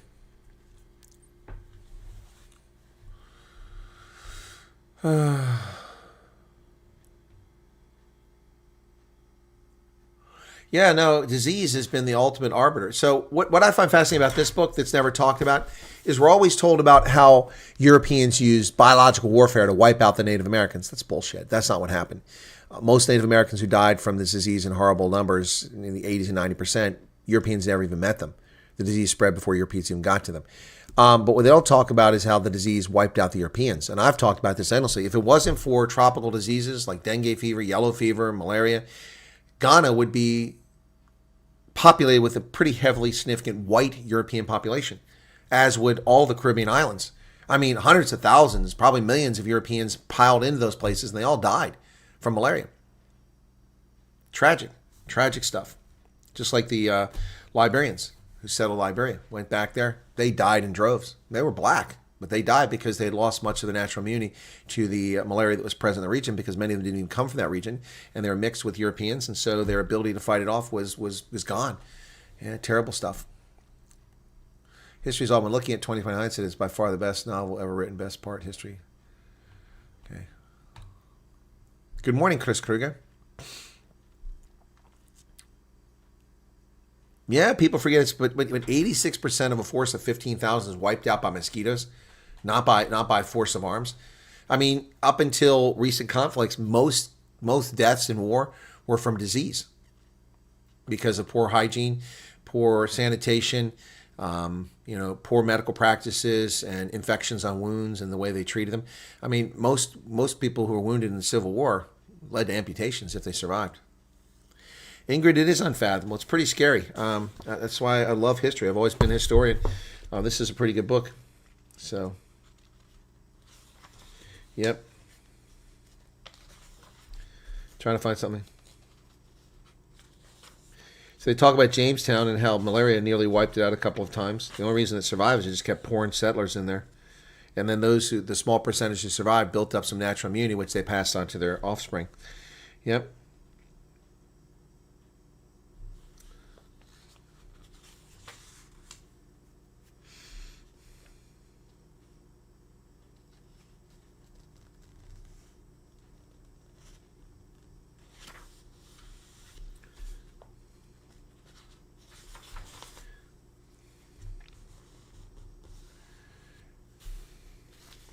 Well, here we go.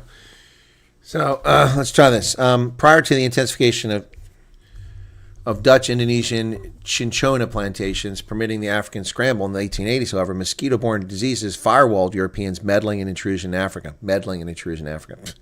Any attempt by Europeans to penetrate the interior of the continent to capture slaves, construct gold mines, exploit economic resources, spread the word of their God was met by an impenetrable. This is obviously written by someone who hates Europeans and Christians. By an impenetrable perimeter of lethal mosquito defenders. These expeditions ended in failure, with European death rates consistently between 80 and 90%. For Europeans, Africa is nothing short of a death sentence. During the 16th century, for example, the Portuguese monarchy was accused by the Vatican of violating the ban on the execution of immoral Catholic priests by banishing the criminal clergymen to Africa, knowing that within a short time they would be dead. Sir Patrick Manson, a pioneer of malariology and often recognized as the father of tropical medicine, saluted the mosquito in 1907 and confirmed that the Cerberus that guards the African continent, its secrets, its mysteries, its treasures, its disease, which I would liken to an insect. For the indigenous peoples of the Americas, mosquito-borne disease functioned as an offensive European biological weapon. For Africans, it was a defensive European biological deterrent. For the initial 3 centuries of global European expansion, Africa remained the dark continent. For the British, the mosquito's reign of terror earned Africa the title the white man's grave. Europeans could sparsely occupy little more than crude slave forts called barracoons, and even these were boneyards. It's estimated that annual European mortality rates in West African shoreline slave centers hovered about 50%. When civilized nations come in contact with barbarians, wrote Charles Darwin in 1871, the struggle is short, except where deadly climate gives its aid to the native race. Substitute climate with the mosquito-borne disease. The mosquito safeguarded Africa and was both a killer and savior. An early king of Madagascar rightly boasted that no foreign power could defeat the dense forest and crushing malarial fever of his country. The mosquito, he said, had saved not only his motherland, but Africa as a whole. This statement would have held true if not for the collusion of Africans with Europeans in goals and objectives. The willingness of Africans to participate in the slave trade in Africa allowed it to flourish. Africans delivered fellow Africans into the clutches of European subjugation and servitude, something the mosquito made impossible for Europeans to do themselves. Well, what about the 1,000-year, 1,300 100-year history of the African slave trade with the Middle East and the Arabs? Not mentioning that, are we? Mosquito would not allow Europeans to pluck Africans from their homelands. Without African slavery, the New World mercantilist plantation economies would have failed. Quinine would not have been discovered, and Africa would have remained African. The entire Columbian exchange would have been vastly different and perhaps would not have occurred at all. As it was, however, the Portuguese and eventually the Spanish, English, French, Dutch, and other Europeans were able to tap into the existing internal African slave culture, now they mention it, that revolved around captives of war. Africans initially sold their captives to the Portuguese, and a small localized slave trade emerged. Originally, it generally operated under the cultural umbrella of customary and conventional African slavery. By exploiting this traditional feuding among African nations and social networks, Europeans were able to introduce a vastly different form of captive slavery, one of bulk commercial export. With the European discovery of the Americas, the near annihilation of its indigenous peoples by disease, and the desire to export and expand the Portuguese sugar plantation system of Madeira to other cash crops, the African transatlantic slave trade was fully charged. The floodgates were opened, the mosquito was swept up in these history-making currents, thanks to the trade wind stretching from Africa to the Americas. Columbus secured for Spain the prestigious honor of being the first to transport African slaves, foreign mosquitoes, and malaria to the New World. Although starting out as a trickle and as indigenous manpower declined, the importation of African slaves became a steady and ever-rising stream of human trafficking. For early European settlers, however, it was essentially playing Russian roulette with mosquitoes loaded with malaria and yellow fever. Anyway. Oh, boy. So, yeah. Britain banned the slave trade in 1807. The United States capitulated the following year. Spain relented in 1811. The import of new slaves to these countries and their colonies directly from Africa was outlawed, and yet slave populations continued to grow. One repulsively common feature of slavery was the rampant sexual abuse of women at the hands of their masters. After all, the legal definition coded that any offspring born to a slave was automatically legally born into slavery. Given the personally high upfront cost of purchasing a slave, rape was a surefire as well as a statistically satisfying way to acquire slaves free of charge. These sexual transgressions, emotionally and physically torturous for the victims, had severe biological consequences. The interracial sex and genetic exchange resulted in the gradual loss of Duffy negativity and sickle cell immunities, especially in the southern United States. The result was a much larger percentage and ever-creeping ratio of non-immune American-born slaves. Malaria was now attacking country-born slaves in greater numbers, altering the pace of Africans within the bogus racial constructs of social Darwinism. Ignorant of the debilitating indicators of malaria, Americans now deemed Africans to be listless and lazy.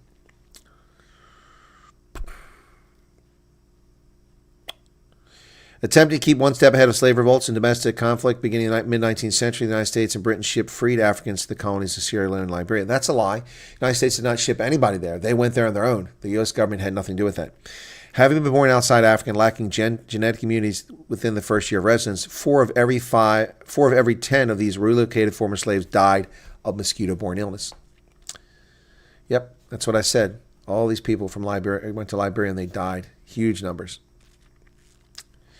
The British colony South Carolina was shredded by yellow fever and malaria. Prior to 1750, its hardest hit regions of rice and indigo plantations, an astonishing 86% of European American babies died before they reached the age of 20. 35% died before the age of 5. Whites were wiped out. Yep. There you go. Mosquitoes, man.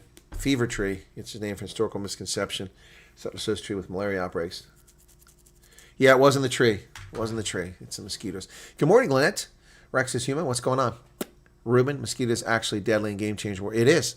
It's a game changer in history. Mosquito is bad mojo. And you know oxygen is a deadly substance, right? It's a corrosive, deadly substance, but we use it to survive. Lorette's been silent chats. WhatsApp message sent you to give you a little bit of info. All right, Lorette. Okay. I didn't see turn-up photos on the White House. Didn't see that. Leslie, despise mosquitoes. They love my blood, and despite all my efforts keeping them out of my space, they come in squadrons to have a taste. I like your rhyming. Mosquitoes generally don't care for me, although the ones in Washington State, those little bastards, the tiny, tiny little bastards. Oh, those were wicked. Yep. There's so many. They're just nasty, nasty, nasty. Went on exercises out there in the training area of Fort Lewis, and I just couldn't keep away with mosquito coils and nets and everything. They were just horrible. I hated them. Horrible.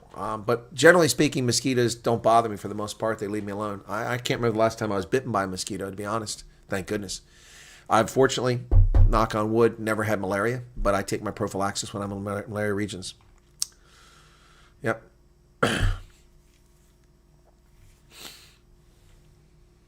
Saw somewhere yesterday that the white population globally only accounts for 20% of the world. It's not that high. I don't think it's that high, Nikki. There are 8 billion people on the planet, and there's about 1.2, 1.3 billion white people, whatever the hell white people are. I don't think it's even that high.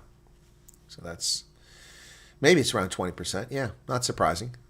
Surprising. Most of the rest of the world breeds like rabbits. Europe bred like rabbits for centuries. That's how we grew in number, white folks. And and now Europe and North America and Canada and Australia are not growing like rabbits, just maintaining or declining while others continue to grow. Watch interesting clip on the white slave trade. Didn't know that the U.S. trade ships way back was pirated by Berbers. Oh, yeah, 1010. I've talked about that in this program before. So I've talked about the Icelandic priest whose family lived on the coast of Iceland in the 1870s, I think it was, maybe the 1880s. The Barbary pirates went to the shores of Iceland. They attacked Iceland. People isolated houses, farmhouses. They went to his house. They captured him and his children and his wife. They took them to Algiers. They castrated him. And then they castrated his sons and then sold them as slaves. And then they sold his wife as a concubine. She was a whore for the rest of her life. Who knows what happened to her? Because he knew Latin and Icelandic and he learned Arabic very quickly, and he spoke a couple other languages too as an educated priest, he became a scribe for the Bey of Algiers. Yeah. And Bey is like the leader. So after 20 years, the Bey granted him his freedom.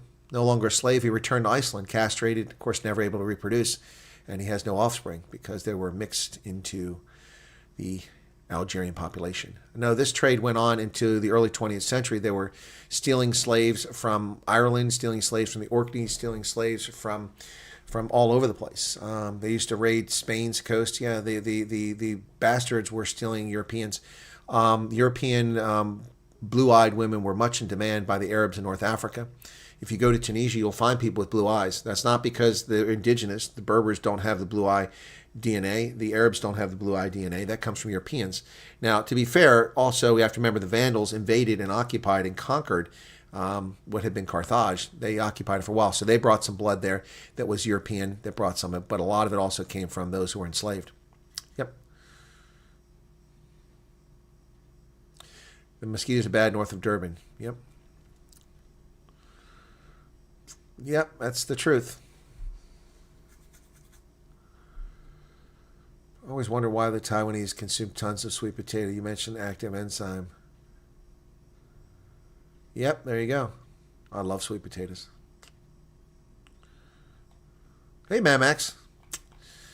Okay, my friend Crispin said biggest mistake was when did he... well, I've covered that story many, many times. I covered it as it was unfolding, and I've covered it ever since, and I talked about it. The World Health Organization actually changed their recommendation on the use of DDT. See, DDT was demonized by Rachel Carson's Silent Spring, or whatever her stupid book in 1970 came out. She demonized the use of DDT, and rightly so, because DDT was abused. It was treated like it was water. It was sprayed everywhere. We have videos of Americans going to public swimming pools in 1930s and 40s, and they run through a spray. The DDT is sprayed all over them. It's cancer-causing stuff, carcinogens. It got all over the water table, everywhere. It doesn't break down, and it weakened the eggshells of our eggs. It had devastating impacts.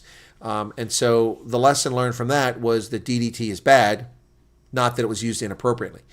But see, DDT was used by the National Party appropriately in the tropical, subtropical areas of South Africa, like KwaZulu-Natal and Limpopo, where they took it and you spray it in the places where mosquitoes like to breed. In little corners, a squirt here, a squirt there in a house, and they pretty much wiped out malaria and kept it under control. You went from less than 50 cases of malaria per year, something like that, in South Africa, to 75,000 after the ANC came in power. They bought into this Western liberal BS about, DDT and Rachel Carson, the leftists. And so they banned the use of DDT, and within 9 months, 75,000 cases of malaria cropped up in KwaZulu-Natal alone. In 9 months after they stopped using DDT. Stupid people. Stupid people. DDT is the most effective weapon to stop malaria. The second most effective. The most effective is stop living like pigs. When I lived in Liberia, Liberians live like pigs. And that's not a statement about all librarians. But there's rubbish everywhere. People leave tin cans laying around. They get filled with rainwater. It's styed. It doesn't move. Perfect place for mosquitoes to lay their eggs. They breed. Get rid of that stuff. If there's no place for them, swampy, sloppy, messy stuff, keep your streets clean. Keep your rubbish clean. Keep your houses clean. Keep your windows taken care of. Take care of your screens. If you take care of all that, then you can diminish the opportunities for mosquitoes to breed. And if there's less opportunity to breed, there's less places for them to be existing, to bite you, and spread the disease. That is effective, and then DDT is effective. But you got to do it. No, Mad Max, they didn't spray it too much. They used it effectively, and then they were stopped, and now they brought it back. So, Algerian friend, father, mother, dark skin. She has blonde hair and blue eyes. DNA is fast. It is fascinating, but DNA is fascinating. So I tell people, I said, I could have had a black grandparent. And you're like, well, it's true. I don't, but I could have. So people need to get over themselves and stop being so silly and judging people based on their appearance. They're immutable factors. You can judge people for being shameful with their appearance. But anyway, no. So my dentist looks white like me. His grandmother is Ghanaian. She is black as coal, man. Yep. And when he goes to, it was funny, he went to Ghana to visit her, and he was at the house, and other family members from Ghana were there, and they were being smartasses and going, what's he doing here? Because they're just racist bigots, the ones apparently, like he doesn't belong there because he's white. And his grandmother said, shut up, it's my grandson. And now it looked like she's crazy. That's so-and-so's son. Like, what? Yep. That's why that's why this stupidity. So you get these hate wankers who attack my channel. And, oh, he's a racist. No, you don't know anything about me. It's just a liar. That's a racist or a bigot who's attacking me that knows nothing about me. Yep. Enjoy your Z's. Take care.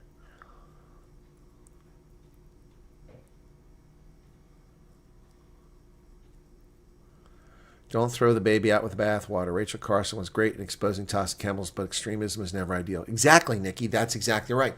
That book and that her campaign were zealots, and they've harmed people. It's like, hate speech. There's no such thing as hate speech. There's hateful speech, but there's no such thing as hateful speech. Making it a crime to speak is idiotic. It's idiotic. That's extremism. Punishing people, putting them in prison, putting Vicky Momberg in prison because she was in shock and said shameful things to a police officer is not the answer. No. Normal society, you shun people who misbehave. Yep. Rum exudes through your pores and discourages mozzies. Really, Charles? Okay. African blood in the kernel. Nope. That smart-ass Dogzilla. Nope. You know nothing about me. I know my DNA composition. It's all European. And a little bit of Neanderthal. Got a little bit of Neanderthal DNA, too. Hate how people just slap a label on something without knowing the first. Exactly, Ingrid. I get attacked all the time.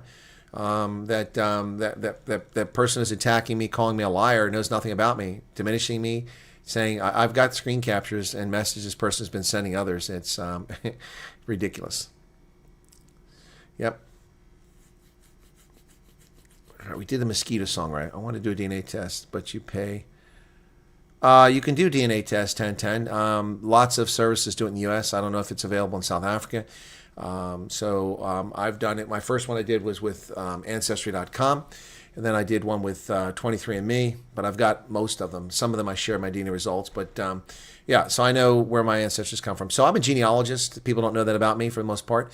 I have 26,000 people that I've researched in my family history going back all the way to the year 539, I think it is, in Öland, off the east coast of Sweden. It's a long island, about 60 kilometers long, 1 kilometer wide, so it's like a long piece of baguette is what it looks like on a map. Yeah, so my ancestry goes way, way back. Yep, I can trace it all the way back. So let me see if I even still have my account on Ancestry.com because I canceled the membership and I had it.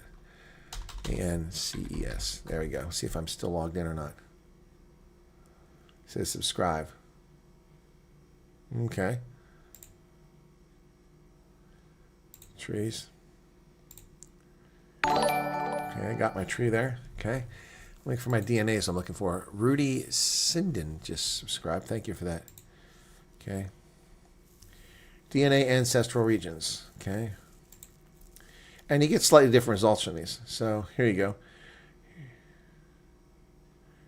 Here's my DNA ancestry regions. I'll show you that, okay? So we know where we come from. Although this isn't accurate because I have Scandinavia. They're not giving me Scandinavia. They got Germanic Europe, Scotland, England, Northwestern Europe, Ireland, and the Netherlands. But I have Scandinavian DNA, so that's interesting. Interesting. Anyway, this is what this one says. So there you go. Where my ancestors come from, and that traces with what I know. But I also have French DNA. So anyway, with the French DNA is actually Scandinavian. So it's interesting.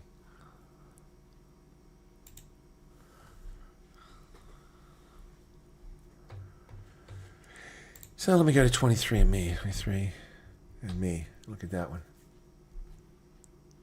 I'm signed out. When did that happen? Sign in. Ugh, verification code sent to my email. Two-factor authentication. Give me a second here, folks.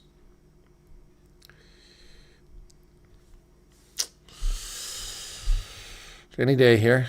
I'll make sure I'm still on the Wi-Fi. There it is. I have my verification code. A little faster would be nice. There we go. Okay.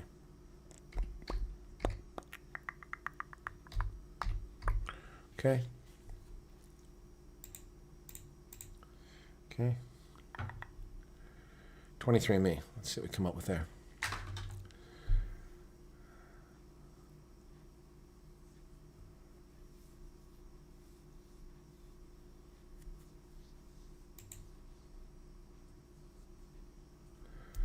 Could I be related to Beethoven? Oh, I don't know. Skip for now. They want me to upgrade. I don't want to upgrade. I just want to see my ancestry overview. Okay. Okay. Let's see what they come up with here. Okay, where's my region at? Ancestry composition. It's called Neanderthal by a French. He's short. There you go. Okay, so you can see how these things vary. So this is where my ancestry is. Okay. 100% Northwestern Europe. Dogzilla. Okay. So British Isles and Irish, 50%. French and German, 40%. Scandinavian, 5%. Broadly Northwestern Europe, 4%. Yep. There you go. There you go. So that's that one. And I've got others that, anyway, so yeah. Book by a British historian John Keane called A History of Warfare. Yeah, it's a good book. Well, Ludovic, if you're an Afrikaner, the odds are your DNA is colorful. You probably got some interesting background there. Yeah, they pushed malaria further away, but it's come back, yes, because they stopped using DDT. But then they started using it again because the World Health Organization changed its recommendation for judicious use of it. That's the key, judicious use.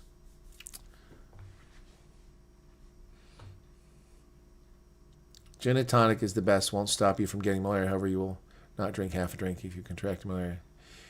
Well, gin and tonic, because of quinine, was that was the treatment for a long time. That's why Brits love it. Yep. Anyway, that's enough of that, folks. Okay. All right. So yeah, cool beans. I have rugby and Senate later today. That's going to be the Bulls hosting the Pumas. Then they'll probably roast the Pumas. And then after that game will be the Sharks. And after the Sharks, then on Sunday, it'll be the Cavaliers and Lions. Okay? So Sharks and Cheetahs. The French DNA is the Brits raiding the Frenchies. It would be fascinating to know my ancestors. My late mom just told me her side is French and it's Netherlands. Well, then need to do the DNA. For those... in the 60s, the South African government did utilize DDT, spray from helicopters, as part of malaria control plan. This practice was part of a broad effort. Yeah, I saw that earlier, Mad Max. I read that. Thank you for the super chat, though. My family's roots are Marais, original settlers, Boers, and Voortrekkers. Well, it's not just Bill Gates' Karen that's doing the malaria selective breeding program. They've produced mosquitoes that can't reproduce, and so they put them out there to compete with the other mosquitoes and deprive them of meals. And the idea is hopefully they eventually will die off. Oh, okay. Katie came up with the same thing for both companies. I also have Heritage. Is it Heritage? Let me see. Let me look at my account and see which ones I have. I have DNA accounts here. So let me go to that. Let me take care of something here real quick. By the way, as I said earlier, I'm under 200,000 unread email messages now. Down to 195,000. So let me go. I got Ancestry, DNA. There it is. Okay, but I've got more than Ancestry in here. So My Heritage, that's one. 23andMe, I think that's the three main ones I've got. Yep. Living DNA, that's the other one. Okay, Living DNA, that's the one. There we go, Living DNA, that's the one. That's a British company. Let's see if I can log in there. One-time password sent to my email. Okay.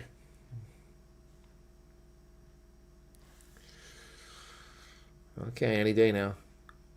It's taking too long. My phone sometimes just takes a long time to get mail. There it is. Okay. Got the number so small I can barely see it. Okay, make sure I'm in the right place here. Okay.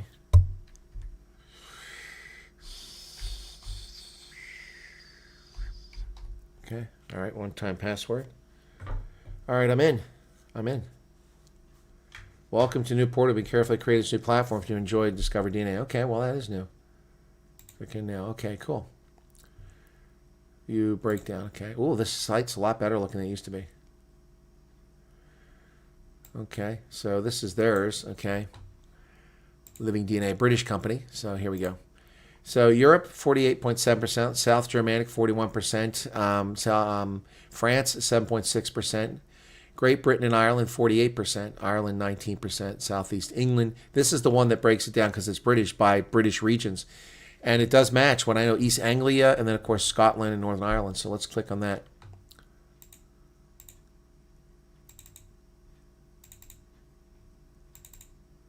So there's my ancestry in England right there, which I knew, and East Anglia down here, and then also up in Scotland. Yep, I knew that. Yep.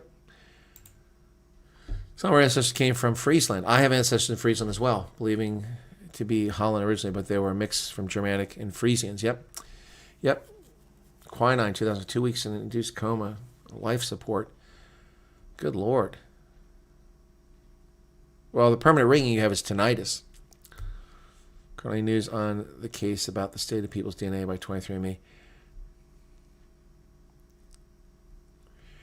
No, Karen, I'm well aware of that. That's why I didn't do 23andMe for a long time, because they sold your medical data. That's how they were making money, but they were sued. Well, they've gone bankrupt. 23andMe has gone bankrupt recently because they couldn't make money from that anymore. But yeah, I didn't join until after they were stopped from doing that. So I stuck with Ancestry.com for a long time. The only reason I bought the others is because they were dirt cheap, and I just want to see. You see, they give differing results. But the bottom line is I'm European origin, which I knew. That's probably correct there, Maze. Scottish English as well. Yep. Hey, Marcel. 2 times playback speed is a blessing. I must be talking really fast at 2 times playback. Your grandfather was Scottish. Your Oma was Afrikaans. There you go. All right. So we've got over 1,000 people watching. But 5 ancestral, so I have Dutch heritage too, Netherlands. 7% of my ancestry comes from the Netherlands. And I've told you about that. That was the ancestry that wound up going all the way back to Sweden because they were part of the Hanseatic League. Yep. So there you go. But my Netherlands ancestry comes from Middelburg in the southwest at the end of the Rhine River, and then also from the north, from Ameland, an island located all the way up in the Netherlands. Let me find that on a map. So I'll show you where my ancestors come from in the Netherlands.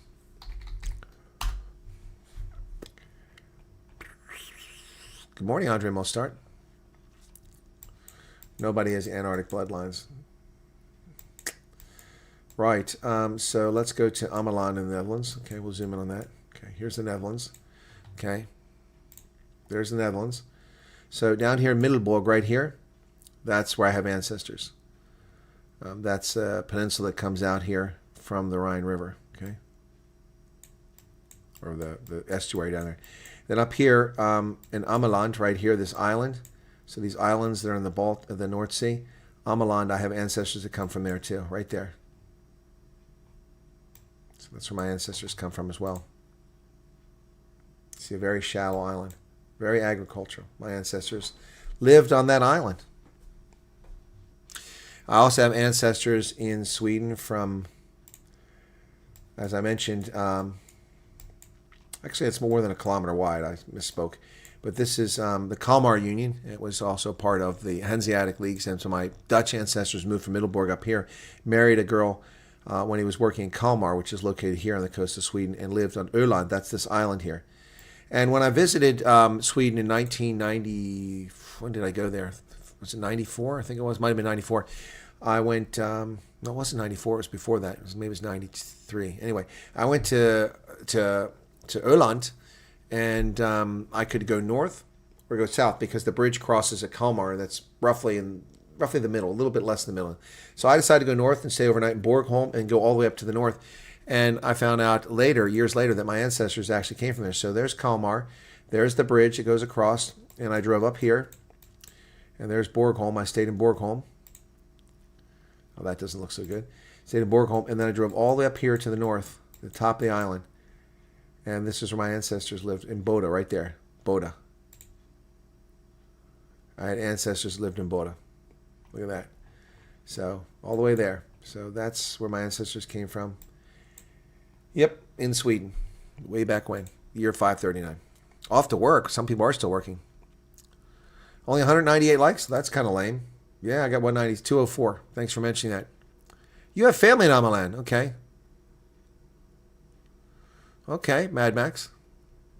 It is genetics is fascinating. I first became fascinated with genetics when I learned about Gregor Mendel and peas. And Gregor Mendel, who was experimenting with peas way back in the day. Why is your comment missing? I don't know, Rudolph. I don't see it. It's not deleted. Must have been something. You must put a prohibited word in there. German, Italian, Dutch, French, English, Afrikaner.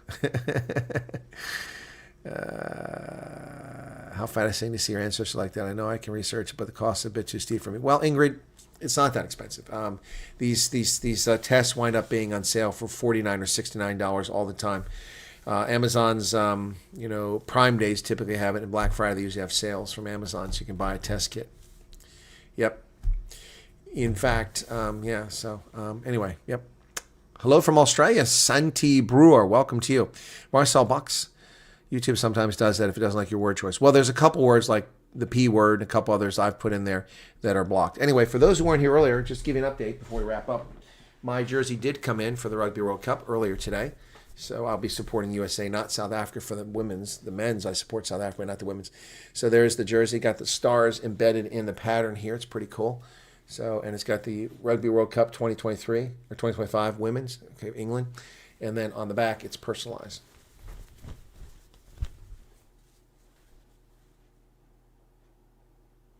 So that came in today, an hour after I went offline. Late, supposed to be in while I was online, but it came in late. All right, so I got that. Then also, I got a phone call from my primary care physician today who looked at the x-ray, and their x-ray technician, they did determine that, in fact, there is arthritis in that hip, and that is a problem. And the answer is not an artificial hip, not a hip replacement, but rather an injection. So we're going to have to go do that. Yep. No, Mr. QB, it's not the Pumas. Good guess, though. Pumas are going to win this game. Rudolph, you are smoking some crack cocaine there. You really need to stop smoking your socks. The Bulls are going to roll. Very nice jersey. Yep. All right. So, yep. Yeah, Afrikaners are a mixed salad. Yep. Mostly European, but a mixed salad. Indeed. A little bit Indonesian, a little bit of Khoi, a little bit of San. A little bit of all kinds of stuff. Yeah, only 217 likes. Yeah, it sucks. Anyway, all right, guys, I need to hit the rack. I've got rugby to get ready for in the morning. Also need to go and see if that referral got in so that I can make a call and go get this injection tomorrow, which won't be pleasant, but hopefully I'll feel better after it's done. Should be number 12, right-winged. No, I don't wear number 12. I played in the left wing. I'm left-handed, and I tend. So when people throw a pass, it was just easier for me to reach up with my left hand and go high for it if it was over my head and leap up off my left, So I'm just more inclined to do it that way. Although I can do it with my right hand. It's funny because in baseball I wear a glove in my right hand and I just natural. I catch everything, and I can't do it with the left hand. But with a free ball without a glove, the left hand is easier for me to catch with. Magnesium glycinate. Okay. Well, I'm getting lots of vitamins from this stuff here. I bought this because our Rite Aid went out of business. It's one of the pharmacies. Went out of business. I got Central Vite Men's. This thing has got everything in it. It has, oh gosh, it's so tiny. Vitamin A, vitamin C, vitamin D3, vitamin E, thiamine, vitamin B12. I can't even read this, so damn small. Anyway, Oh, molybdenum? What? Molybdenum? That's a freaking metal. Why would I have that? And then, of course, I'm taking glucosamine chondroitin. It isn't chondroitin sulfate, but chondroitin sulfate comes from some shells from like shrimp and things like that. And that's supposed to help you rebuild cartilage or cartilage health. Yeah, so I'm taking those.